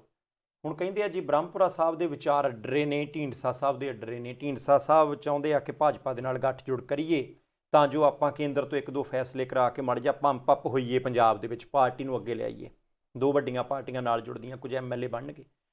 ਬ੍ਰਹਮਪੁਰਾ ਸਾਹਿਬ ਥੋੜ੍ਹਾ ਜਿਹਾ ਹੋਰ ਤਰ੍ਹਾਂ ਸੋਚਦੇ, ਪੰਥਕ ਹਲਕਿਆਂ 'ਚੋਂ ਆਉਂਦੇ ਆ ਨਾ। ਮੈਨੂੰ ਇਹ ਲੱਗਦਾ ਸੀ ਕਿ ਦੋਨੋਂ ਲੀਡਰ ਕਿਤੇ ਪਰੇ ਹੋ ਕੇ ਗੱਲ ਕਰਦੇ ਹੋਣ, ਬਜ਼ੁਰਗ ਹੋ ਗਏ ਦੋਨੋਂ ਜਣੇ, ਕਿਉਂਕਿ ਦੋਨੋਂ ਜਣੇ ਜਦੋਂ ਬੋਲਦੇ ਆ ਤੇ ਕੁਝ ਗੱਲਾਂ ਹੁਣ ਸਮਝ ਨਹੀਂ ਆਉਂਦੀਆਂ ਤੇ ਕੁਝ ਹੋ ਸਕਦਾ ਇੱਕ ਅੱਧੇ ਲੀਡਰ ਨੂੰ ਉੱਚਾ ਸੁਣਦਾ ਵੀ ਤੇ ਇੱਕ ਦੂਜੇ ਦੀ ਸੁਣਨੀ ਔਖੀ ਹੋ ਜਾਂਦੀ ਹੋਣੀ ਆ ਕਿ ਕੌਣ ਹਾਂ 'ਚ ਬੋਲਦਾ ਤੇ ਕੌਣ ਨਾ 'ਚ ਬੋਲਦਾ। ਆਹੋ ਨਹੀਂ, ਪਰ ਚਲੋ ਇੱਕ ਗੱਲ ਤੇ ਹੈਗੀ ਹੈ ਵੀ ਕੁਝ ਦਿਨ ਉਹਨਾਂ ਨੂੰ ਲੱਗਣਗੇ, ਸਾਰਾ ਪ੍ਰਬੰਧ ਕਰਦੇ ਪਰ ਆ, ਐਡਜਸਟ ਹੋ ਜਾਣਾ, ਐਡਜਸਟ ਹੋ ਜਾਣਾ ਹੈ ਨਾ। ਆਪਣੇ ਚਲੋ ਆਪਾਂ ਇਹ ਵੀ ਨਾਲ ਜ਼ਿਕਰ ਕਰ ਦਈਏ ਮਾੜਾ ਜਿਹਾ ਵੀ ਜੇ ਐਡਜਸਟ ਉਧਰ ਨਾ ਹੋਏ ਤੇ ਇੱਕ ਧਿਰ ਹੋਰ ਹੈਗੀ ਹੈ ਵੀ ਉਧਰ ਸ਼ਾਇਦ ਐਡਜਸਟ ਹੋ ਜਾਣ, ਪਰ ਐਡਜਸਟਮੈਂਟ ਕਿਤੇ ਨਾ ਕਿਤੇ ਹੋ ਜਾਣੀ ਜੀ। ਤੇ ਉਧਰ ਕੈਪਟਨ ਸਾਹਿਬ ਹੁਣ ਸ਼ੁਰੂ ਕਰ ਦਿੱਤਾ ਜੀ ਉਹਨਾਂ ਨੇ ਅਸਲੀ ਕੰਮ। ਗਜੇਂਦਰ ਸਿੰਘ ਸ਼ੇਖਾਵਤ ਭਾਰਤੀ ਜਨਤਾ ਪਾਰਟੀ ਦੇ ਲੀਡਰ ਆ, ਕੇਂਦਰ ਸਰਕਾਰ 'ਚ ਮੰਤਰੀ ਆ ਤੇ ਉਹਨਾਂ ਨੂੰ ਇੰਚਾਰਜ ਬਣਾਇਆ ਬੀਬੀ ਮੀਨਾਕਸ਼ੀ ਲੇਖੀ ਨਾਲ ਸਾਂਝੇ ਤੌਰ ਤੇ ਕਿ ਤੁਸੀਂ ਪੰਜਾਬ ਭਾਜਪਾ ਦੇ ਲਈ ਸੂਟੇਬਲ ਮੈਚ ਲੱਭਣੇ ਕਿ ਕਿਹਦੇ ਨਾਲ ਗੱਠਜੋੜ ਕਰਕੇ ਸੀਟ ਸ਼ੇਅਰ ਕਰਕੇ ਆਪਾਂ ਅੱਗੇ ਵੱਧ ਸਕਦੇ ਹਾਂ, ਪੈਰ ਲਾਉਣੇ ਆ ਸੂਬੇ 'ਚ ਪਾਰਟੀ ਦੇ।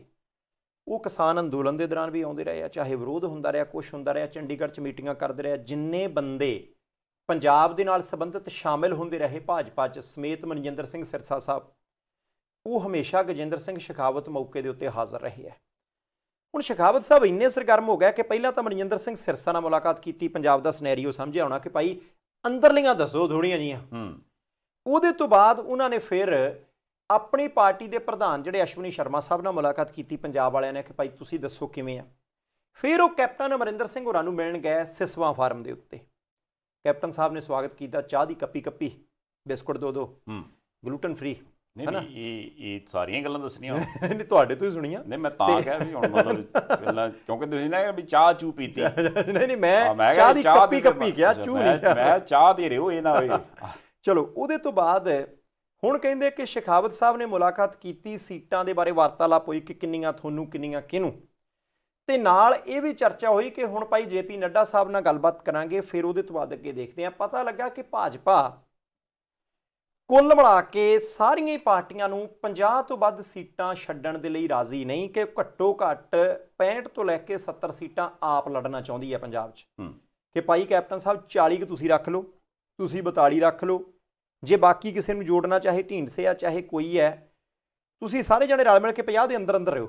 ਹਾਂ, ਮਤਲਬ ਇਹ ਬਹੁਮਤ ਵਾਲੇ ਪਾਸਿਓਂ ਕੁੱਲ ਮਿਲਾ ਕੇ BJP ਨੂੰ ਯਾਦ ਆ ਵੀ ਅਸੀਂ ਆਪਣਾ ਹੱਥ ਉੱਪਰ ਰੱਖਣਾ। ਇਹ ਵੈਸੇ ਵੀ ਉਹਨਾਂ ਨੂੰ ਸੂਟ ਕਰਦਾ। ਜਿੱਦਾਂ ਜੇ ਰਾਹੁਲ ਕੱਲ੍ਹ ਦੀ ਜੇ ਇੰਟਰਵਿਊ ਬਹੁਤਿਆਂ ਨੇ ਸੁਣੀ ਹੋਵੇ ਤਾਂ ਭਗਵੰਤ ਮਾਨ ਹੋਰਾਂ ਵੀ ਇਹੋ ਫਾਰਮੂਲਾ ਦਿੱਤਾ ਸੀ ਨਾ ਵੀ ਉਹ BJP ਕੋਲ ਫਾਰਮੂਲਾ ਹੀ ਇਹ ਆ ਵੀ ਜਿੱਥੇ ਜੇ ਉਹਨਾਂ ਨੂੰ ਜਾਪਦਾ ਹੋਵੇ ਵੀ ਇੱਕ ਪਾਸੇ ਆਪਾਂ ਨੂੰ 15 ਚਾਹੀਦੇ ਆ, ਦੂਜੇ ਪਾਸੇ 10 ਘੱਟਦੇ ਆ ਤੇ ਕੁੱਲ ਮਿਲਾ ਕੇ ਆਪਾਂ 13-14 ਜਣਿਆਂ ਦਾ ਅਸਤੀਫਾ ਦਵਾਈਏ। ਫਿਰ ਉਦੋਂ ਬਾਅਦ ਇੱਕ ਤਰ੍ਹਾਂ ਸਰਕਾਰ ਨੂੰ ਸੁੱਟ ਕੇ ਦੁਬਾਰਾ ਜ਼ਿਮਨੀ ਚੋਣਾਂ ਕਰਾ ਕੇ ਬੰਦੇ ਆਪਣੇ 'ਚੋਂ ਸ਼ਾਮਲ ਕਰਾ ਕੇ ਫਿਰ ਆਪਾਂ 14-14 ਦੇ ਬਰਾਬਰ ਖੇਡ ਲਵਾਂਗੇ।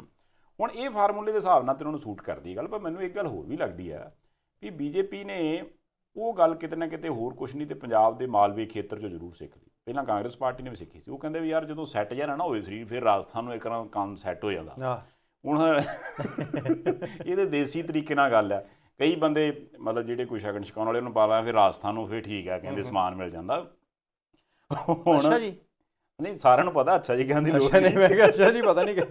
ਅੱਛਾ, ਦੂਜੀ ਗੱਲ ਵੀ ਜੇ ਕਾਂਗਰਸ ਪਾਰਟੀ ਦੀ ਗੱਲ ਕਰੀਏ ਤੇ ਹਰੀਸ਼ ਚੌਧਰੀ ਸਾਹਿਬ ਵੀ ਰਾਜਸਥਾਨੋਂ ਹੋ ਸਕਦਾ BJP ਨੇ ਸੋਚਿਆ ਵੀ ਯਾਰ ਬੰਦਾ ਗਜੇਂਦਰ ਸ਼ੇਖਾਵਤ ਸਾਹਿਬ ਰਾਜਸਥਾਨੋਂ ਵੀ ਇਹ ਪੰਜਾਬੀਆਂ ਨੂੰ ਰਾਜਸਥਾਨ ਵਾਲਾ ਫਿੱਟ ਪੈਂਦਾ ਹੀ। ਮੈਂ ਕਹਿੰਦਾ ਕਾਰ ਪੂਲਿੰਗ ਕਰ ਲਿਆ ਕਰ, ਇਕੱਠੇ ਆ ਜਾ ਕਰਨ, ਇਕੱਠੇ ਚੱਲ ਜਾ ਕਰਨ, ਜਾਂਦੇ ਸਿਆਸੀ ਗੱਲ ਕੋਈ ਨਾ ਕੀਤੀ। ਆਹੋ ਹੈਨਾ ਵੀ ਮਤਲਬ ਐਵੇਂ ਆਖਣਾ ਵੀ ਯਾਰ ਉੱਥੋਂ ਕਰੀਏ ਕੀ, ਕਹਿੰਦੇ ਫਾਰਮੂਲਾ ਕਹਿੰਦੇ ਉਧਰੋਂ ਰਾਜਸਥਾਨੋਂ ਬੰਦਾ ਲਿਆਓ ਉਹ ਠੀਕ ਰਹਿੰਦਾ। ਉਹ ਠੀਕ ਰਹਿੰਦਾ। ਚਲੋ ਸੰਧਾਲੀਆ ਸਾਹਿਬ ਹੁਣ ਇੱਕ ਗੱਲ ਥੋੜੀ ਜਿਹੀ ਨਾ ਕੇਜਰੀਵਾਲ ਸਾਹਿਬ ਦੀ ਮੁਕਾ ਕੇ ਫਿਰ ਆਪਾਂ ਕਿਸਾਨ ਅੰਦੋਲਨ ਤੇ ਆਉਣਾ। ਕੇਜਰੀਵਾਲ ਤੋਂ ਸ਼ੁਰੂ ਹੋਏ ਅਜੇ ਤੁਸੀਂ ਮਕਾਉਣ ਦੀ ਗੱਲ ਕਰਦੇ। ਇੱਕ ਦਿਨ ਲਈ ਆਏ ਸੀ ਨਾ ਤੁਸੀਂ, ਇਹ ਦੇਖੋਗੇ ਉਹਨਾਂ ਨੇ ਮੈਨੂੰ ਲੱਗਦਾ ਕਿ ਰੋਜ਼ ਉਹ ਟਿਕਟ ਬੁੱਕ ਕਰਾ ਕੇ ਰੱਖਦੇ ਟ੍ਰੇਨ ਦੀ ਜਾਂ ਜਹਾਜ਼ ਦੀ ਕਿ ਭਾਈ ਟਿਕਟਾਂ ਰੋਜ਼ ਦੀਆਂ ਲੈ ਲਓ, ਜਿੱਦਣ ਜਾ ਹੋ ਗਿਆ ਉਦਣ ਇਹ ਨਾ ਹੋਵੇ ਟਿਕਟ ਨਾ ਮਿਲੇ।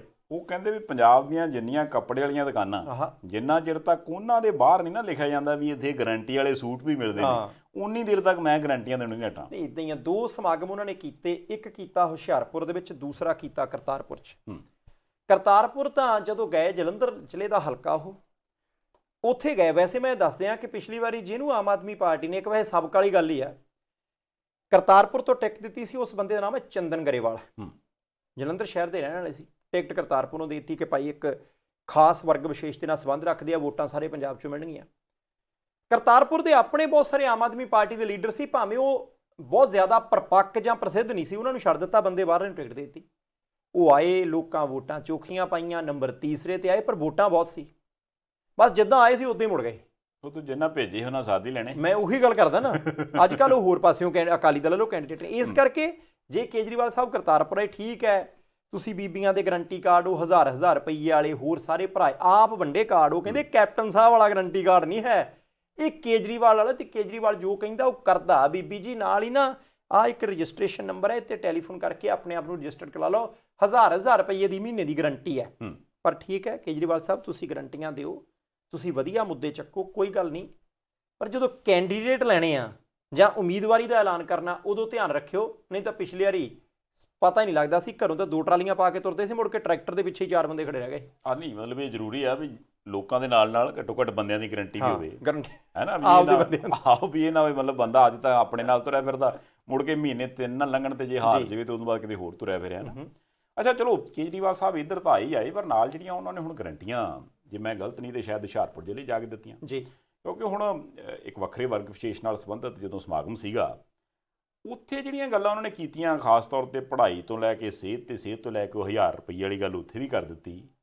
ਉਤੋਂ ਤਾਂ ਇੱਦਾਂ ਜਾਪਦਾ ਵੀ ਜਿੱਦਾਂ ਅਜੇ ਉਹਨਾਂ ਕੋਲ ਗਰੰਟੀਆਂ ਵਾਲਾ ਝੋਲਾ ਵਾਹਵਾ ਭਰਿਆ, ਕਿਉਂਕਿ ਉਹ ਇੱਕ ਹੁੰਦਾ ਨਾ ਵੀ ਓਵਰਆਲ ਜੀ ਗਰੰਟੀ ਦੇ ਕੇ ਚਲੇ ਚੱਲੋ, ਇੱਕ ਹੁੰਦਾ ਨਾ ਕੱਲੀ ਚੀਜ਼ ਦੀ ਗਰੰਟੀ, ਇਹ ਮੁੰਦਰੀ ਦੀ ਗਰੰਟੀ, ਇਹ ਕੜੇ ਦੀ ਗਰੰਟੀ, ਇਹ ਛੱਲੇ ਦੀ ਗਰੰਟੀ, ਇਹ ਝੁਮਕਿਆਂ ਦੀ ਗਰੰਟੀ, ਇਹ ਹਾਰ ਦੀ ਗਰੰਟੀ, ਉਸ ਗਰੰਟੀ ਤੇ ਚੱਲ ਗਿਆ। ਕਿਉਂਕਿ ਹੁਣ ਜਿੱਦਾਂ ਉਹਨਾਂ ਨੇ ਕਿਹਾ ਵੀ ਭਾਈ ਸਾਹਿਬ ਜਿਹੜੇ ਐਸੀ ਭਾਈਚਾਰੇ ਨਾਲ ਸੰਬੰਧਿਤ ਨਿਆਣੇ ਨੇ, ਜਿੰਨਾ ਵੀ ਪੜ੍ਹਨਾ ਅਸੀਂ ਪੜ੍ਹਾਵਾਂਗੇ, ਉਸ ਤੋਂ ਬਾਅਦ ਬਾਹਰ ਜਾ ਕੇ ਪੜ੍ਹਨਾ ਅਸੀਂ ਪੜ੍ਹਾਵਾਂਗੇ, ਕੋਈ ਕੋਰਸ ਕਰਨਾ ਅਸੀਂ ਕਰਾ ਦਿਆਂਗੇ, ਕੋਈ ਘਰ 'ਚ ਢਿੱਲ ਮੱਠ ਹੋ ਜੇ, ਜਿਹੜੀ ਮਰਜ਼ੀ ਬਿਮਾਰੀ ਹੋ ਜੇ, ਇਲਾਜ ਅਸੀਂ ਕਰਾਵਾਂਗੇ, 1000 ਰੁਪਈਆ ਦੇ ਬੀਬੀ ਨੂੰ ਦੇਣਾ।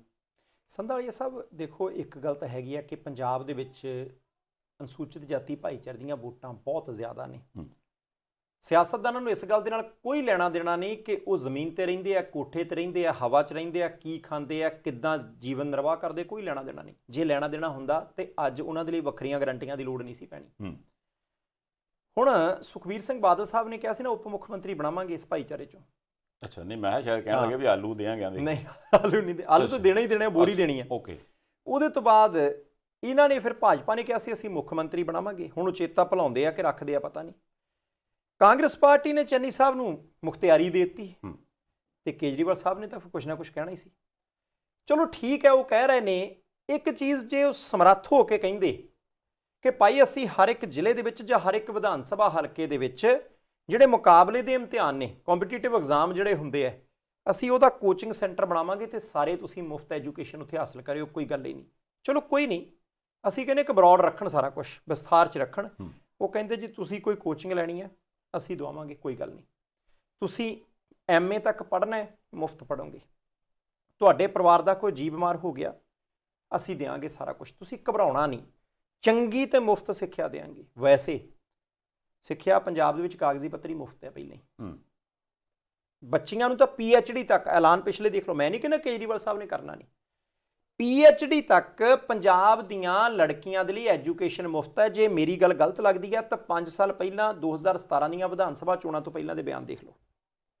ਇਹਦੇ ਤੋਂ ਇਲਾਵਾ ਇਹ ਨਿਆਣੇ ਪੜ੍ਹਨਗੇ, ਕੋਈ ਦੋ ਰਾਏ ਨਹੀਂ, ਨਿਆਣੇ ਪੜ੍ਹਨਗੇ, ਪਰ ਪੜ੍ਹਨਗੇ ਕਿੱਥੇ? ਸਰਕਾਰੀ ਸਕੂਲ 'ਚ। ਉੱਥੇ ਸਾਨੂੰ ਅਧਿਆਪਕ ਚਾਹੀਦਾ, ਉੱਥੇ ਸਾਨੂੰ ਗਰਾਊਂਡ ਚਾਹੀਦੀ ਆ, ਉੱਥੇ ਜਾਣ ਨੂੰ ਸਾਨੂੰ ਬੱਸ ਚਾਹੀਦੀ ਹੈ, ਉਹ ਸਾਰਾ ਕੁਝ ਚਾਹੀਦਾ। ਇਨਫਰਾਸਟਰਕਚਰ ਜਿਹੜਾ ਹੈ ਉਹਦੇ ਬਾਬਤ ਵੀ ਗੱਲਾਂ ਠੋਕ ਵਜਾ ਕੇ ਕੀਤੀਆਂ ਜਾਣ। ਮੈਂ ਤਾਂ ਕਹਿੰਦਾ ਬਾਕੀ ਸਿਆਸੀ ਪਾਰਟੀਆਂ ਵਾਲੇ ਕਾਪੀ ਕਰਕੇ ਭਾਵੇਂ ਵਾਅਦੇ ਕਰ ਦਿਓ, ਪਰ ਨਾਲ ਕੈਲਕੂਲੇਸ਼ਨ ਕਰਕੇ ਜ਼ਰੂਰ ਦੱਸੋ ਕਿ ਇਹ ਸਾਰਾ ਕੁਝ ਕਰਨਾ ਕਿੱਦਾਂ। ਮੇਰਾ ਖਿਆਲ ਇਹੋ ਹਿਸਾਬ ਤਾਂ ਜਿਹਾ ਲਾ ਕੇ ਤੇ ਉਹ ਕਹਿੰਦੇ 20,000 ਕਰੋੜ ਦੀ ਦੇ ਇਕੱਲੀ ਰੇਟ ਹੀ ਹੈ ਨਾ ਜੀ। ਉਹ ਕਹਿੰਦੇ ਵੀ ਅਜੇ ਬੱਸਾਂ ਵਾਲਾ ਕੰਮ ਜਿਹੜਾ ਆਪਾਂ ਵੱਖਰਾ ਸੁਧਾਰ ਲੈਣਾ। ਪਰ ਮੈਂ ਬੱਸਾਂ ਵਾਲੀ ਗੱਲ ਤੋਂ ਹੈਰਾਨ ਸੀ। ਬੱਸਾਂ ਵਾਲੀ ਗੱਲ ਤੋਂ ਮੇਰਾ ਖਿਆਲ ਮੈਂ ਤਾਂ ਇਹ ਸੋਚਦਾ ਸੀ ਸ਼ਾਇਦ ਰਾਜਾ ਵੜਿੰਗ ਸਾਹਿਬ ਕੋਈ ਨਾ ਕੋਈ ਰਿਐਕਟ ਕਰਨਗੇ ਉੱਤੇ, ਕਿਉਂਕਿ ਕੱਲ੍ਹ ਦਾ ਜਿਹੜਾ ਭਗਵੰਤ ਮਾਨ ਸਾਹਿਬ ਦਾ ਬਿਆਨ ਉਹ ਕਾਫੀ ਉਸ ਚਰਚਾ ਚੱਲਿਆ ਵੀ ਪੰਜਾਬ ਦੀਆਂ ਬੱਸਾਂ ਦਿੱਲੀ ਕਿਉਂ ਨਹੀਂ ਜਾਂਦੀਆਂ ਜੀ। ਉਹ ਕਹਿੰਦੇ ਬੜੀ ਸਿੰਪਲ ਜੀ ਗੱਲ ਹੈ ਵੀ ਦਿੱਲੀ ਦੇ ਵਿੱਚ ਇੱਕ ਵੱਖਰਾ ਟੈਕਸ ਲੱਗਦਾ, ਸਾਰੀਆਂ ਬੱਸਾਂ ਜਿਹੜੀਆਂ ਅੱਡੇ ਤੋਂ ਏਅਰਪੋਰਟ ਤੱਕ ਜਾਂਦੀਆਂ ਉਹ ਟੈਕਸ ਦਿੰਦੀਆਂ।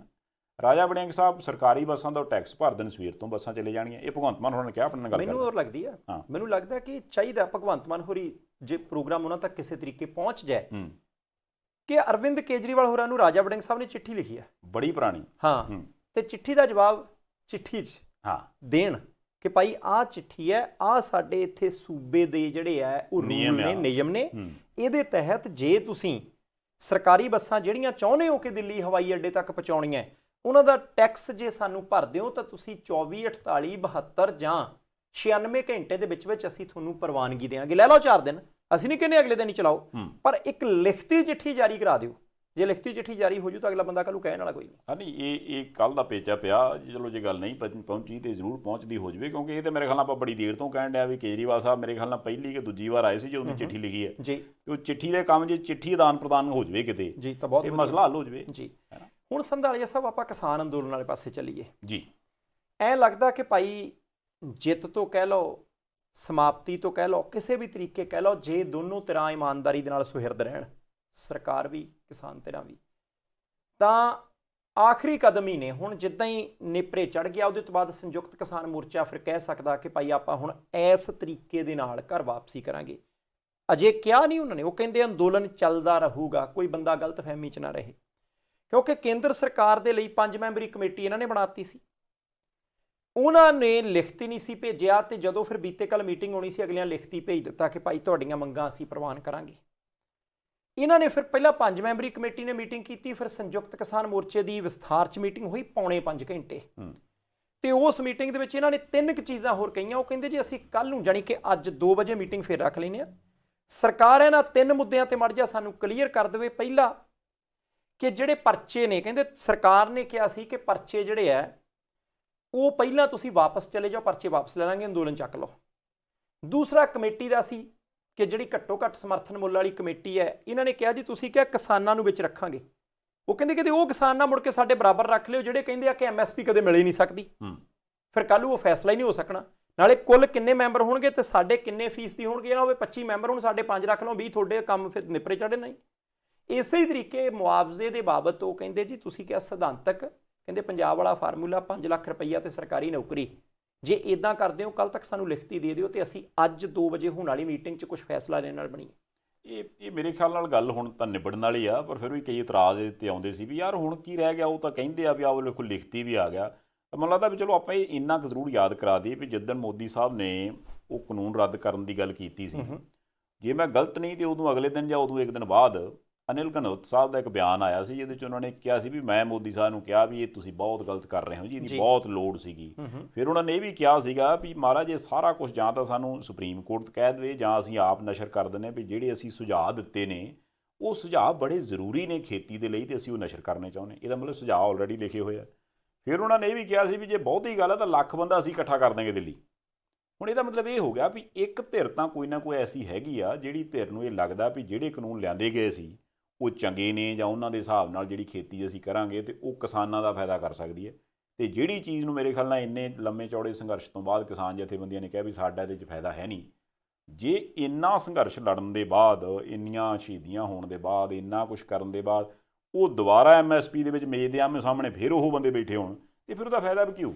ਸੰਧਾਲੀਆ ਸਾਹਿਬ ਅਸੀਂ ਉਮੀਦ ਕਰਦੇ ਹਾਂ ਕਿਉਂਕਿ MSP ਦੇ ਨਾਲ ਕਿਸਾਨ ਨੂੰ ਫਾਇਦਾ, ਕਿਸਾਨ ਨੂੰ ਫਾਇਦਾ, ਦੇਸ਼ ਨੂੰ ਫਾਇਦਾ, ਕਿ ਦੋਨੋਂ ਧਿਰਾਂ ਕੋਈ ਨਾ ਕੋਈ ਸਿੱਟਾ ਕੱਢ ਲੈਣਗੀਆਂ। ਇੱਥੇ ਬੜੇ ਬੰਦੇ ਕਹਿੰਦੇ ਸੀ ਯਾਰ ਜਦ ਜਨਤਕ ਤੌਰ ਤੇ ਅਗਲੇ ਕਹੀ ਜਾਂਦੇ ਆ ਕਿ ਅਸੀਂ ਪਰਚੇ ਵਾਪਸ ਲੈ ਲਾਂਗੇ, ਘਰੋਂ ਚਲੇ ਜਾਓ, ਜਾਂਦੇ ਕਿਉਂ ਨਹੀਂ? ਇਹ ਗੱਲ ਥੋੜੀ ਕੋਈ। ਕਿਸਾਨ ਆਗੂ ਨੇ 2 ਉਦਾਹਰਨਾਂ ਦਿੱਤੀਆਂ ਸੀ, 2। ਇੱਕ ਉਹਨਾਂ ਨੇ ਕਿਹਾ ਕਿ ਸਾਨੂੰ ਤੌਖ ਲੈ, ਕਿਉਂਕਿ ਜਦੋਂ ਵੀ ਬੰਦਾ ਅਤੀਤ ਬਾਰੇ, ਇਤਿਹਾਸ ਬਾਰੇ, ਪਿਛਲੇ ਸਮੇਂ 'ਚ ਹੋਈਆਂ ਘਟਨਾਵਾਂ ਬਾਰੇ ਸੋਚਦਾ ਫਿਰ ਡਰਦਾ ਹੀ, ਫਿਰ ਉਹ ਭਵਿੱਖ ਬਾਰੇ ਹੋਰ ਤਰੀਕੇ ਫੈਸਲੇ ਲੈਂਦਾ ਹੈ। 2 ਘਟਨਾਵਾਂ ਦਾ ਖਾਸ ਤੌਰ ਦੇ ਉੱਤੇ ਜ਼ਿਕਰ ਹੈ ਜਿਹਦੇ ਕਰਕੇ ਕਿਸਾਨ ਚਾਹੁੰਦੇ ਆ ਕਿ ਪਰਚੇ ਵਾਪਸ ਕਰੋ ਫਿਰ ਤੁਰਨਾ ਹੀ। ਜਾਟ ਰਾਖਵਾਂਕਰਨ ਅੰਦੋਲਨ ਹੋਇਆ ਸੀ, ਹਾਲਾਂਕਿ ਇਸ ਅੰਦੋਲਨ ਦਾ ਉਸ ਅੰਦੋਲਨ ਨਾਲ ਸੰਬੰਧ ਕੋਈ ਨਹੀਂ, ਕੋਈ ਕੰਪੈਰੀਜ਼ਨ ਨਹੀਂ, ਪਰ ਉਹ ਸਰਕਾਰਾਂ ਦੀ ਪਾਲਿਸੀ ਦਾ ਜ਼ਿਕਰ ਕਰਦੇ ਆ। ਉਹ ਕਹਿੰਦੇ ਜੀ ਕਈ ਸਾਲ ਪਹਿਲਾਂ ਹਰਿਆਣੇ 'ਚ ਜਾਟ ਰਾਖਵਾਂਕਰਨ ਅੰਦੋਲਨ ਹੋਇਆ, ਅੱਗਜਨੀ ਹੋਈ, ਹਿੰਸਾ ਹੋਈ, ਤੋੜ-ਫੋੜ ਹੋਈ, ਬਹੁਤ ਕੁਝ ਹੋਇਆ। ਉਹਦੇ ਤੋਂ ਬਾਅਦ ਜਦੋਂ ਸਮਝੌਤਾ ਹੋਇਆ ਤਾਂ ਸਰਕਾਰ ਨੇ ਜਨਤਕ ਤੌਰ ਤੇ ਐਲਾਨ ਕੀਤਾ ਸੀ ਕਿ ਅਸੀਂ ਸਾਰੇ ਕੇਸ ਵਾਪਸ ਲਵਾਂਗੇ। ਕਈ ਸਾਲ ਪਹਿਲਾਂ ਦੀ ਗੱਲ ਹੈ, ਜਨਤਕ ਤੌਰ ਤੇ। ਪਰ ਉਹ ਕਹਿੰਦੇ ਅਜੇ ਵੀ 3000 ਦੇ ਕਰੀਬ ਕੇਸ ਚੱਲਦੇ ਆ, ਤਰੀਕਾਂ ਭੁਗਤਦੇ ਆ ਬੰਦੇ, ਦਰਜਨਾਂ ਕੇਸ CBI ਦੇ ਕੋਲ ਨੇ। ਜੇ ਕਈ ਸਾਲ ਪਹਿਲਾਂ ਇੱਕ ਸੂਬੇ ਦੀ ਸਰਕਾਰ ਨੇ ਕਿਹਾ ਸੀ ਸਮਝੌਤੇ 'ਚ ਕਿ ਅਸੀਂ ਕੇਸ ਵਾਪਸ ਲੈ ਲਵਾਂਗੇ, ਕੋਈ ਗੱਲ ਨਹੀਂ, ਹੋ ਗਿਆ ਸਮਝੌਤਾ, ਘਰ ਨੂੰ ਚਲ ਜਾਓ, ਸਾਰਾ ਕੁਝ ਬੰਦ, ਫਿਰ ਕਈ ਸਾਲ ਬਾਅਦ ਅਜੇ ਤੱਕ ਵੀ ਉਹ ਕੇਸ ਚੱਲਦੇ ਕਿਉਂ ਆ? ਇਸੇ ਤਰੀਕੇ ਮੱਧ ਪ੍ਰਦੇਸ਼ ਦੇ ਮੰਦਸੌਰ ਦੇ ਵਿੱਚ ਇੱਕ ਘਟਨਾ ਘਟੀ ਸੀ। ਉੱਥੋਂ ਦੇ ਕਿਸਾਨਾਂ ਨੂੰ ਪਿਆਜ਼ ਦੀ ਕੀਮਤ ਬਾਰੇ ਕਿਹਾ ਗਿਆ ਸੀ, ਮੁੜ ਕੇ ਪਿਆਜ਼ ਦੀ ਕੀਮਤ ਡਿੱਗ ਪਈ, ਕਰਜ਼ੇ 'ਚ ਡੁੱਬ ਗਿਆ ਕਿਸਾਨ। ਗੁਆਂਢੀ ਰਾਜ ਯੂਪੀ ਦੇ ਵਿੱਚ ਕਿਸਾਨਾਂ ਦੇ ਕਰਜ਼ਾ ਮਾਫੀ ਦੀ ਗੱਲ ਚੱਲ ਪਈ ਸਰਕਾਰੀ ਪੱਧਰ ਤੇ, ਇਹਨਾਂ ਨੇ ਮੰਗ ਕਰਨੀ ਸ਼ੁਰੂ ਕਰਤੀ। 9 ਜ਼ਿਲ੍ਹਿਆਂ ਦੇ ਵਿੱਚ ਅੰਦੋਲਨ ਚੱਲਿਆ ਸੀ ਕਿਸਾਨਾਂ ਦਾ, 3-4 ਸਾਲ ਪੁਰਾਣੀ ਗੱਲ ਹੀ ਹੈ। ਮੰਦਸੌਰ ਉਹਨਾਂ 9 ਚੋਂ ਇੱਕ ਜ਼ਿਲ੍ਹਾ।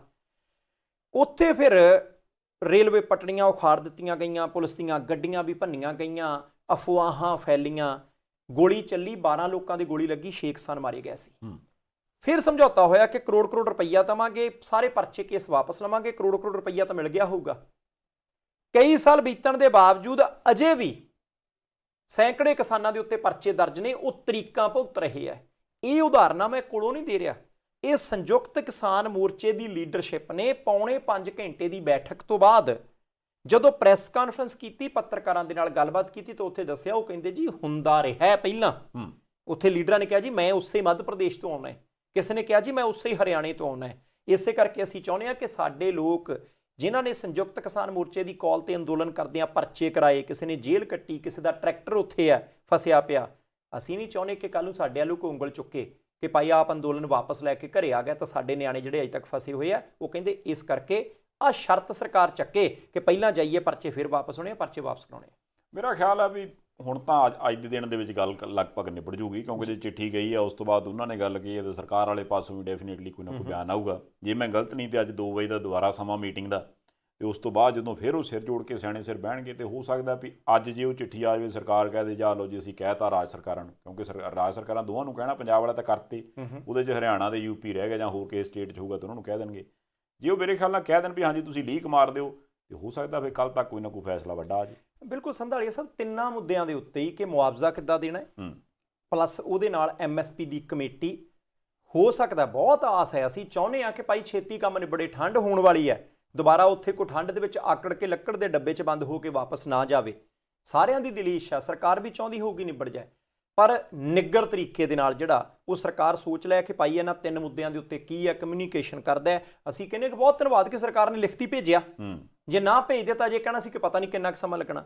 ਐਨ ਆਖਰੀ ਪੜਾਅ ਦੇ ਉੱਤੇ ਹੈ, ਪਰ ਸੰਯੁਕਤ ਕਿਸਾਨ ਮੋਰਚੇ ਨੇ, ਰਾਕੇਸ਼ ਟਕੈਤ ਹੋਰਾਂ ਨੇ, ਰਾਜੇਵਾਲ ਸਾਹਿਬ ਨੇ, ਉਗਰਾਹਾਂ ਸਾਹਿਬ ਨੇ, ਸਾਰੇ ਬੰਦਿਆਂ ਨੇ ਕਲੀਅਰ ਕਰ ਦਿੱਤਾ ਕਿ ਨਹੀਂ ਭਾਈ ਉਨੀ ਦੇਰ ਅਜੇ ਨਹੀਂ ਜਾਂਦੇ, ਕੋਈ ਕਾਲ ਨਹੀਂ ਸਾਨੂੰ, ਜਿੰਨੀ ਦੇਰ ਸਾਨੂੰ ਆ ਸਾਰੀਆਂ ਚੀਜ਼ਾਂ ਕਲੀਅਰ ਨਹੀਂ ਹੋ ਜਾਂਦੀਆਂ।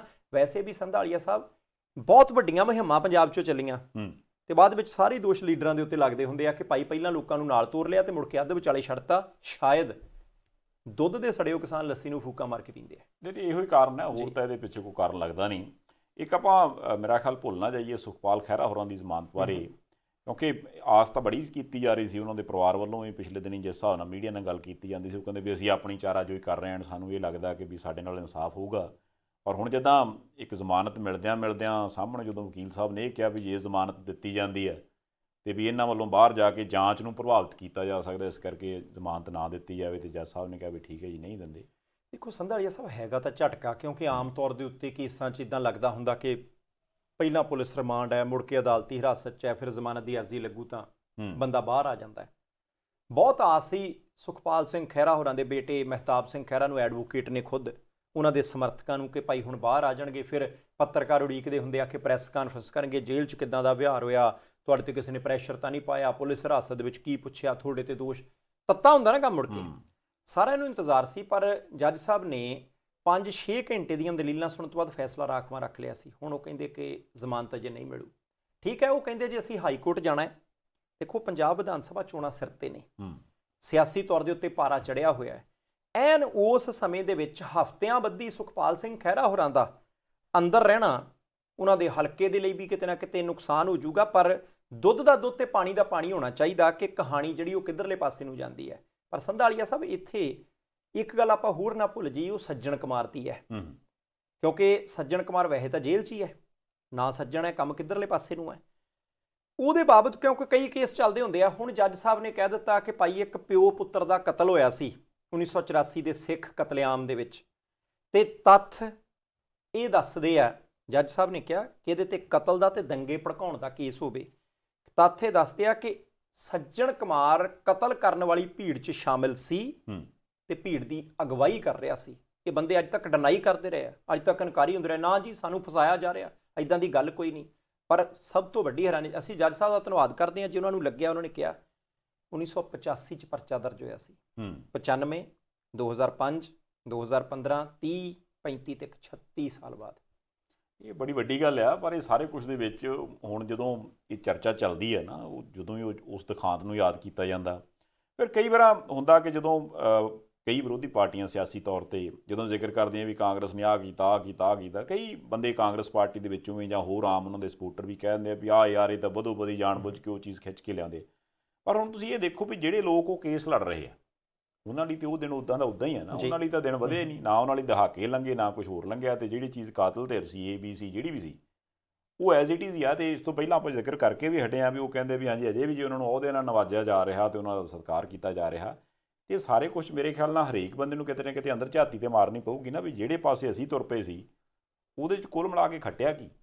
ਸੰਧਾਲੀਆ ਸਾਹਿਬ, ਸ਼ਾਇਦ ਜਿਹੜੇ ਸਾਡੇ ਸਿਆਸਤਦਾਨ ਨੇ, ਭਾਜਪਾ ਵਾਲੇ ਕਹਿੰਦੇ ਹੁੰਦੇ ਅਸੀਂ ਇਨਸਾਫ ਦਵਾਇਆ, ਕੈਪਟਨ ਸਾਹਿਬ ਨੇ ਹੁਣ ਜ਼ਿਕਰ ਕੀਤਾ, ਅਕਾਲੀ ਦਲ ਵਾਲੇ ਹਮੇਸ਼ਾ ਕਾਂਗਰਸ ਤੇ ਦੋਸ਼ ਲਾਉਂਦੇ ਹੁੰਦੇ ਆ। ਇਹ ਸਿਆਸਤ ਹੈ, ਇਹ ਸੋਫਿਆਂ ਤੇ ਬੈਠ ਕੇ, ਲਗਜ਼ਰੀ ਕਮਰਿਆਂ 'ਚ ਬੈਠ ਕੇ ਹੁੰਦੀ ਹੈ। ਪਰ ਜਿਹੜੇ ਪੀੜਤ ਨੇ, ਅਜੇ ਵੀ ਆ ਪਿੱਛੇ ਜਿਹਾ ਇੱਕ ਬੀਬੀ ਦੀ ਰਿਪੋਰਟ ਆਪਾਂ ਪ੍ਰਾਈਮ ਏਸ਼ੀਆ TV ਤੇ ਦਿਖਾਈ ਸੀ, ਬਜ਼ੁਰਗ ਬੀਬੀ ਹੈ, ਗੰਨੇ ਵੇਚਦੀ ਆ ਦਿੱਲੀ 'ਚ ਤੇ ਟੱਬਰ ਉਹਦਾ ਕਤਲ ਕਰ ਦਿੱਤਾ ਗਿਆ ਸੀ। ਵਿਧਵਾ ਕਲੋਨੀ। ਜੇ ਇਦਾਂ ਦੇ ਸੰਵੇਦਨਸ਼ੀਲ ਦੁਖਦਾਇਕ ਮੁੱਦਿਆਂ ਦੇ ਉੱਤੇ ਵੀ ਪੰਜਾਬ ਦੀ ਲੀਡਰਸ਼ਿਪ ਸਿਆਸਤ ਕਰ ਸਕਦੀ ਹੈ, ਪੰਜਾਬ ਦੇ ਲੋਕੋ ਵਿਧਾਨ ਸਭਾ ਦੀਆਂ ਚੋਣਾਂ 'ਚ ਤੁਹਾਨੂੰ ਮੁਫਤ ਦੇਣ ਦੇ ਨਾਂ ਦੇ ਉੱਤੇ ਤਾਂ ਵੱਟ ਹੀ ਸਕਦੀ ਤੁਹਾਡਾ ਮੁੱਲ। ਸਾਰਾ ਕੁਝ ਇੱਕ ਦੂਜੇ ਤੇ ਦੋਸ਼ ਤਾਂ ਇਹ ਲਾ ਹੀ ਸਕਦੇ ਆ। ਜਾਣੀ ਤੁਸੀਂ ਕਹੋ ਜੀ ਆਹ ਕਿੱਦਾਂ ਹੋ ਗਿਆ, ਜਿਹੜੇ ਆਓ ਕੁਝ ਕਰ ਸਕਦੇ ਆ 84 ਦੇ ਮੁੱਦਿਆਂ ਤੇ ਸਿਆਸਤ ਕਰ ਸਕਦੇ ਆ, ਉਹ ਤਾਂ ਫਿਰ ਕਮਾਲ ਹੀ ਆ। ਜੇ ਇਹਨਾਂ ਦੇ ਵਿੱਚੋਂ ਇੱਕ ਵੀ ਸਿਰ ਦਿੰਦਾ ਤਾਂ ਸੰਧਾਲੀਆ ਸਾਹਿਬ ਨਾ ਉਹਨਾਂ ਪਰਿਵਾਰਾਂ ਨੂੰ ਪਾਪੜ ਵੇਲਣੇ ਪੈਂਦੇ, ਦੁੱਖ ਸਹਿਣੇ ਪੈਂਦੇ, ਘਟਨਾ ਤਾਂ ਘਟ ਗਈ ਸੀ ਤੇ ਨਾ ਇੰਨੀ ਦੇਰੀ ਇਨਸਾਫ ਚੁਣੀ ਸੀ। ਇਹ ਬਿਲਕੁਲ ਠੀਕ ਆ। ਤੇ ਬਾਕੀ ਆਪਾਂ ਇਹ ਜ਼ਰੂਰ ਬੇਨਤੀ ਕਰ ਦਈਏ ਪਰਿਵਾਰ ਦੇ ਮੈਂਬਰਾਂ ਨੂੰ ਕਿ ਵੀ ਹੁਣ ਜਿਵੇਂ ਜਿਵੇਂ ਇਹ ਸਾਰਾ ਕੁਝ ਆਉਂਦਾ ਨਾ, ਇੱਕ ਸਵਾਲ ਜ਼ਰੂਰ ਪੁੱਛਿਆ ਜਾਂਦਾ, ਐਤਕੀ ਫਿਰ ਕਿਹਦੀ ਬਣੂ ਸਰਕਾਰ, ਕਿਹੜਾ ਫਿਰ ਜਾਪਦਾ ਅੱਗੇ। ਹੁਣ ਗੱਲ ਹੈ ਵੀ ਐਤਕੀ ਕਿਹਦੀ ਬਣੂ ਸਰਕਾਰ ਤੇ ਕਿਹੜਾ ਫਿਰ ਜਾਪਦਾ ਅੱਗੇ। ਮੈਨੂੰ ਬੜੀ ਖੁਸ਼ੀ ਹੋਊਗੀ ਜੇ ਐਤਕੀ ਲੀਡਰਾਂ ਦੀ ਸਰਕਾਰ ਨਾ ਬਣੇ, ਲੋਕਾਂ ਦੀ ਬਣੇ। ਤੇ ਲੋਕਾਂ ਦੀ ਤਾਂ ਬਣਨੀ ਆ ਜੇ ਮੱਸੇ ਵਾਲੇ ਮੇਲੇ ਦੇ ਵਿੱਚ ਪੰਜਾਬ ਦੇ ਮੁੱਦੇ ਬਿਲਕੁਲ ਉਦਾਂ ਹੀ ਘੁੱਟ ਕੇ ਫੜ ਕੇ ਰੱਖੇ, ਜਿੱਦਾਂ ਮੇਲੇ ਦੇ ਵਿੱਚ ਆਪਣੇ ਬੱਚੇ ਦੀ ਬਾਂਹ ਘੁੱਟ ਕੇ ਫੜ ਕੇ ਰੱਖੀ ਦੀ ਹੈ। ਉਹ ਕਈ ਵਾਰੀ ਰੋਂਦਾ ਹੁੰਦਾ, ਕਈ ਵਾਰੀ ਕਹਿੰਦਾ ਹੁੰਦਾ ਨਹੀਂ ਮੈਂ ਅਜੇ ਨਹੀਂ ਜਾਣਾ, ਪਰ ਬੀਬੀ ਨੂੰ ਪਤਾ ਹੁੰਦਾ ਕਿ ਵੇਲੇ ਸਿਰ ਜਾ ਕੇ ਧਾਰਾਂ ਵੀ ਚੋਣੀਆਂ ਤੇ ਜਾਣਾ ਹੈ। ਪੰਜਾਬ ਦੇ ਮੁੱਦੇ ਤੁਹਾਡੇ ਮੁੱਦੇ ਨੇ, ਸਰਕਾਰ ਤੁਹਾਡੀ ਬਣਨੀ ਹੈ, ਕਿਸੇ ਪਾਰਟੀ ਦੀ ਨਹੀਂ। ਬਣਾਉਣੀ ਕਿੱਦਾਂ ਇਹ ਤੁਹਾਨੂੰ ਪਤਾ ਨਹੀਂ ਕਿਉਂ ਵਾਹਵਾ ਦਹਾਕਿਆਂ ਤੋਂ ਨਾ, ਮਤਲਬ ਇਹ ਪੰਜਾਬੀਆਂ ਦਾ ਹਾਲ ਇਹ ਹੁੰਦਾ ਵੀ ਮੇਲੇ ਜਦੋਂ ਜਾਣ ਲੱਗਦੇ ਆ ਉਦੋਂ ਤੇ ਗੁੱਟ ਤੋਂ ਨਿਆਣਾ ਫੜਿਆ ਹੁੰਦਾ, ਫਿਰ ਜਿਹਦਾ ਇੱਕ ਅੱਧਾ ਉੱਥੇ ਮੇਲੇ 'ਚ ਗਵਾਚ ਜਾਂਦਾ, ਪਹਿਲਾਂ ਤਾਂ ਉਹ ਬੀਬੀ ਉੱਥੇ ਟਰਾਲੀ 'ਚ ਰੋਂਦੀ, ਫਿਰ ਪਿੰਡ ਆਣ ਕੇ ਰੋਂਦੀ ਹੈ ਵੀ ਹਾਂ ਨਿਆਣਾ ਮੈਂ ਗਵਾ ਆਈ। ਪੰਜਾਬੀ ਪਤਾ ਨਹੀਂ ਕਿਉਂ ਵੋਟਾਂ ਪਾਉਣ ਤੋਂ ਬਾਅਦ ਹਰ ਵਾਰ ਇੱਦਾਂ ਸੋਚਦੇ ਯਾਰ ਇਹ ਕਿੱਦਾਂ ਹੋ ਗਿਆ। ਇੱਕ ਤਰੀਕਾ ਹੁੰਦਾ, ਸਭ ਤੋਂ ਪਹਿਲਾਂ ਸਟੇਜ ਤੇ ਜਾ ਕੇ ਅਨਾਉਂਸਮੈਂਟ ਕਰਾਈ ਦੀ ਆ। ਇਸ ਕਰਕੇ ਜੇ ਕਦੇ ਲੱਗੇ ਕਿ ਤੁਹਾਡੇ ਪਿੰਡ ਦੇ ਵਿੱਚ ਲੋਕਾਂ ਦੇ ਪੰਜਾਬ ਦੇ ਮੁੱਦਿਆਂ ਦੀ ਥਾਂ ਗੱਲ ਕੋਈ ਹੋਰ ਹੁੰਦੀ ਆ ਤਾਂ ਸਿੱਧੀ ਜਾ ਕੇ ਅਨਾਉਂਸਮੈਂਟ ਕਰਨੀ ਹੈ, ਅਨਾਉਂਸਮੈਂਟ ਕਰਨੀ। ਚਲਿਏ, ਬਹੁਤ ਸ਼ੁਕਰੀਆ ਜੀ, ਮਿਹਰਬਾਨੀ। ਲਓ ਜੀ, ਫਿਰ ਇਹਦੇ ਨਾਲ ਹੀ ਇਸ ਪ੍ਰੋਗਰਾਮ ਨੂੰ ਇੱਥੇ ਸਮਾਪਤ ਕਰਦੇ ਹਾਂ। ਤੁਸੀਂ ਪਸੰਦ ਕਰਦੇ ਹੋ, ਆਪਣੀ ਟਿੱਪਣੀ ਲਿਖਦੇ ਹੋ, ਲਾਈਕ ਕਰਦੇ ਹੋ, ਅੱਗੇ ਸ਼ੇਅਰ ਕਰਦੇ ਹੋ, ਉਹਦੇ ਲਈ ਬੜੇ ਧੰਨਵਾਦੀ ਹਾਂ। ਸੋ ਦੇਖਦੇ ਰਹਿਣਾ ਪ੍ਰਾਈਮ ਏਸ਼ੀਆ TV, ਤੁਹਾਡਾ ਆਪਣਾ, ਤੁਹਾਡੇ ਲਈ।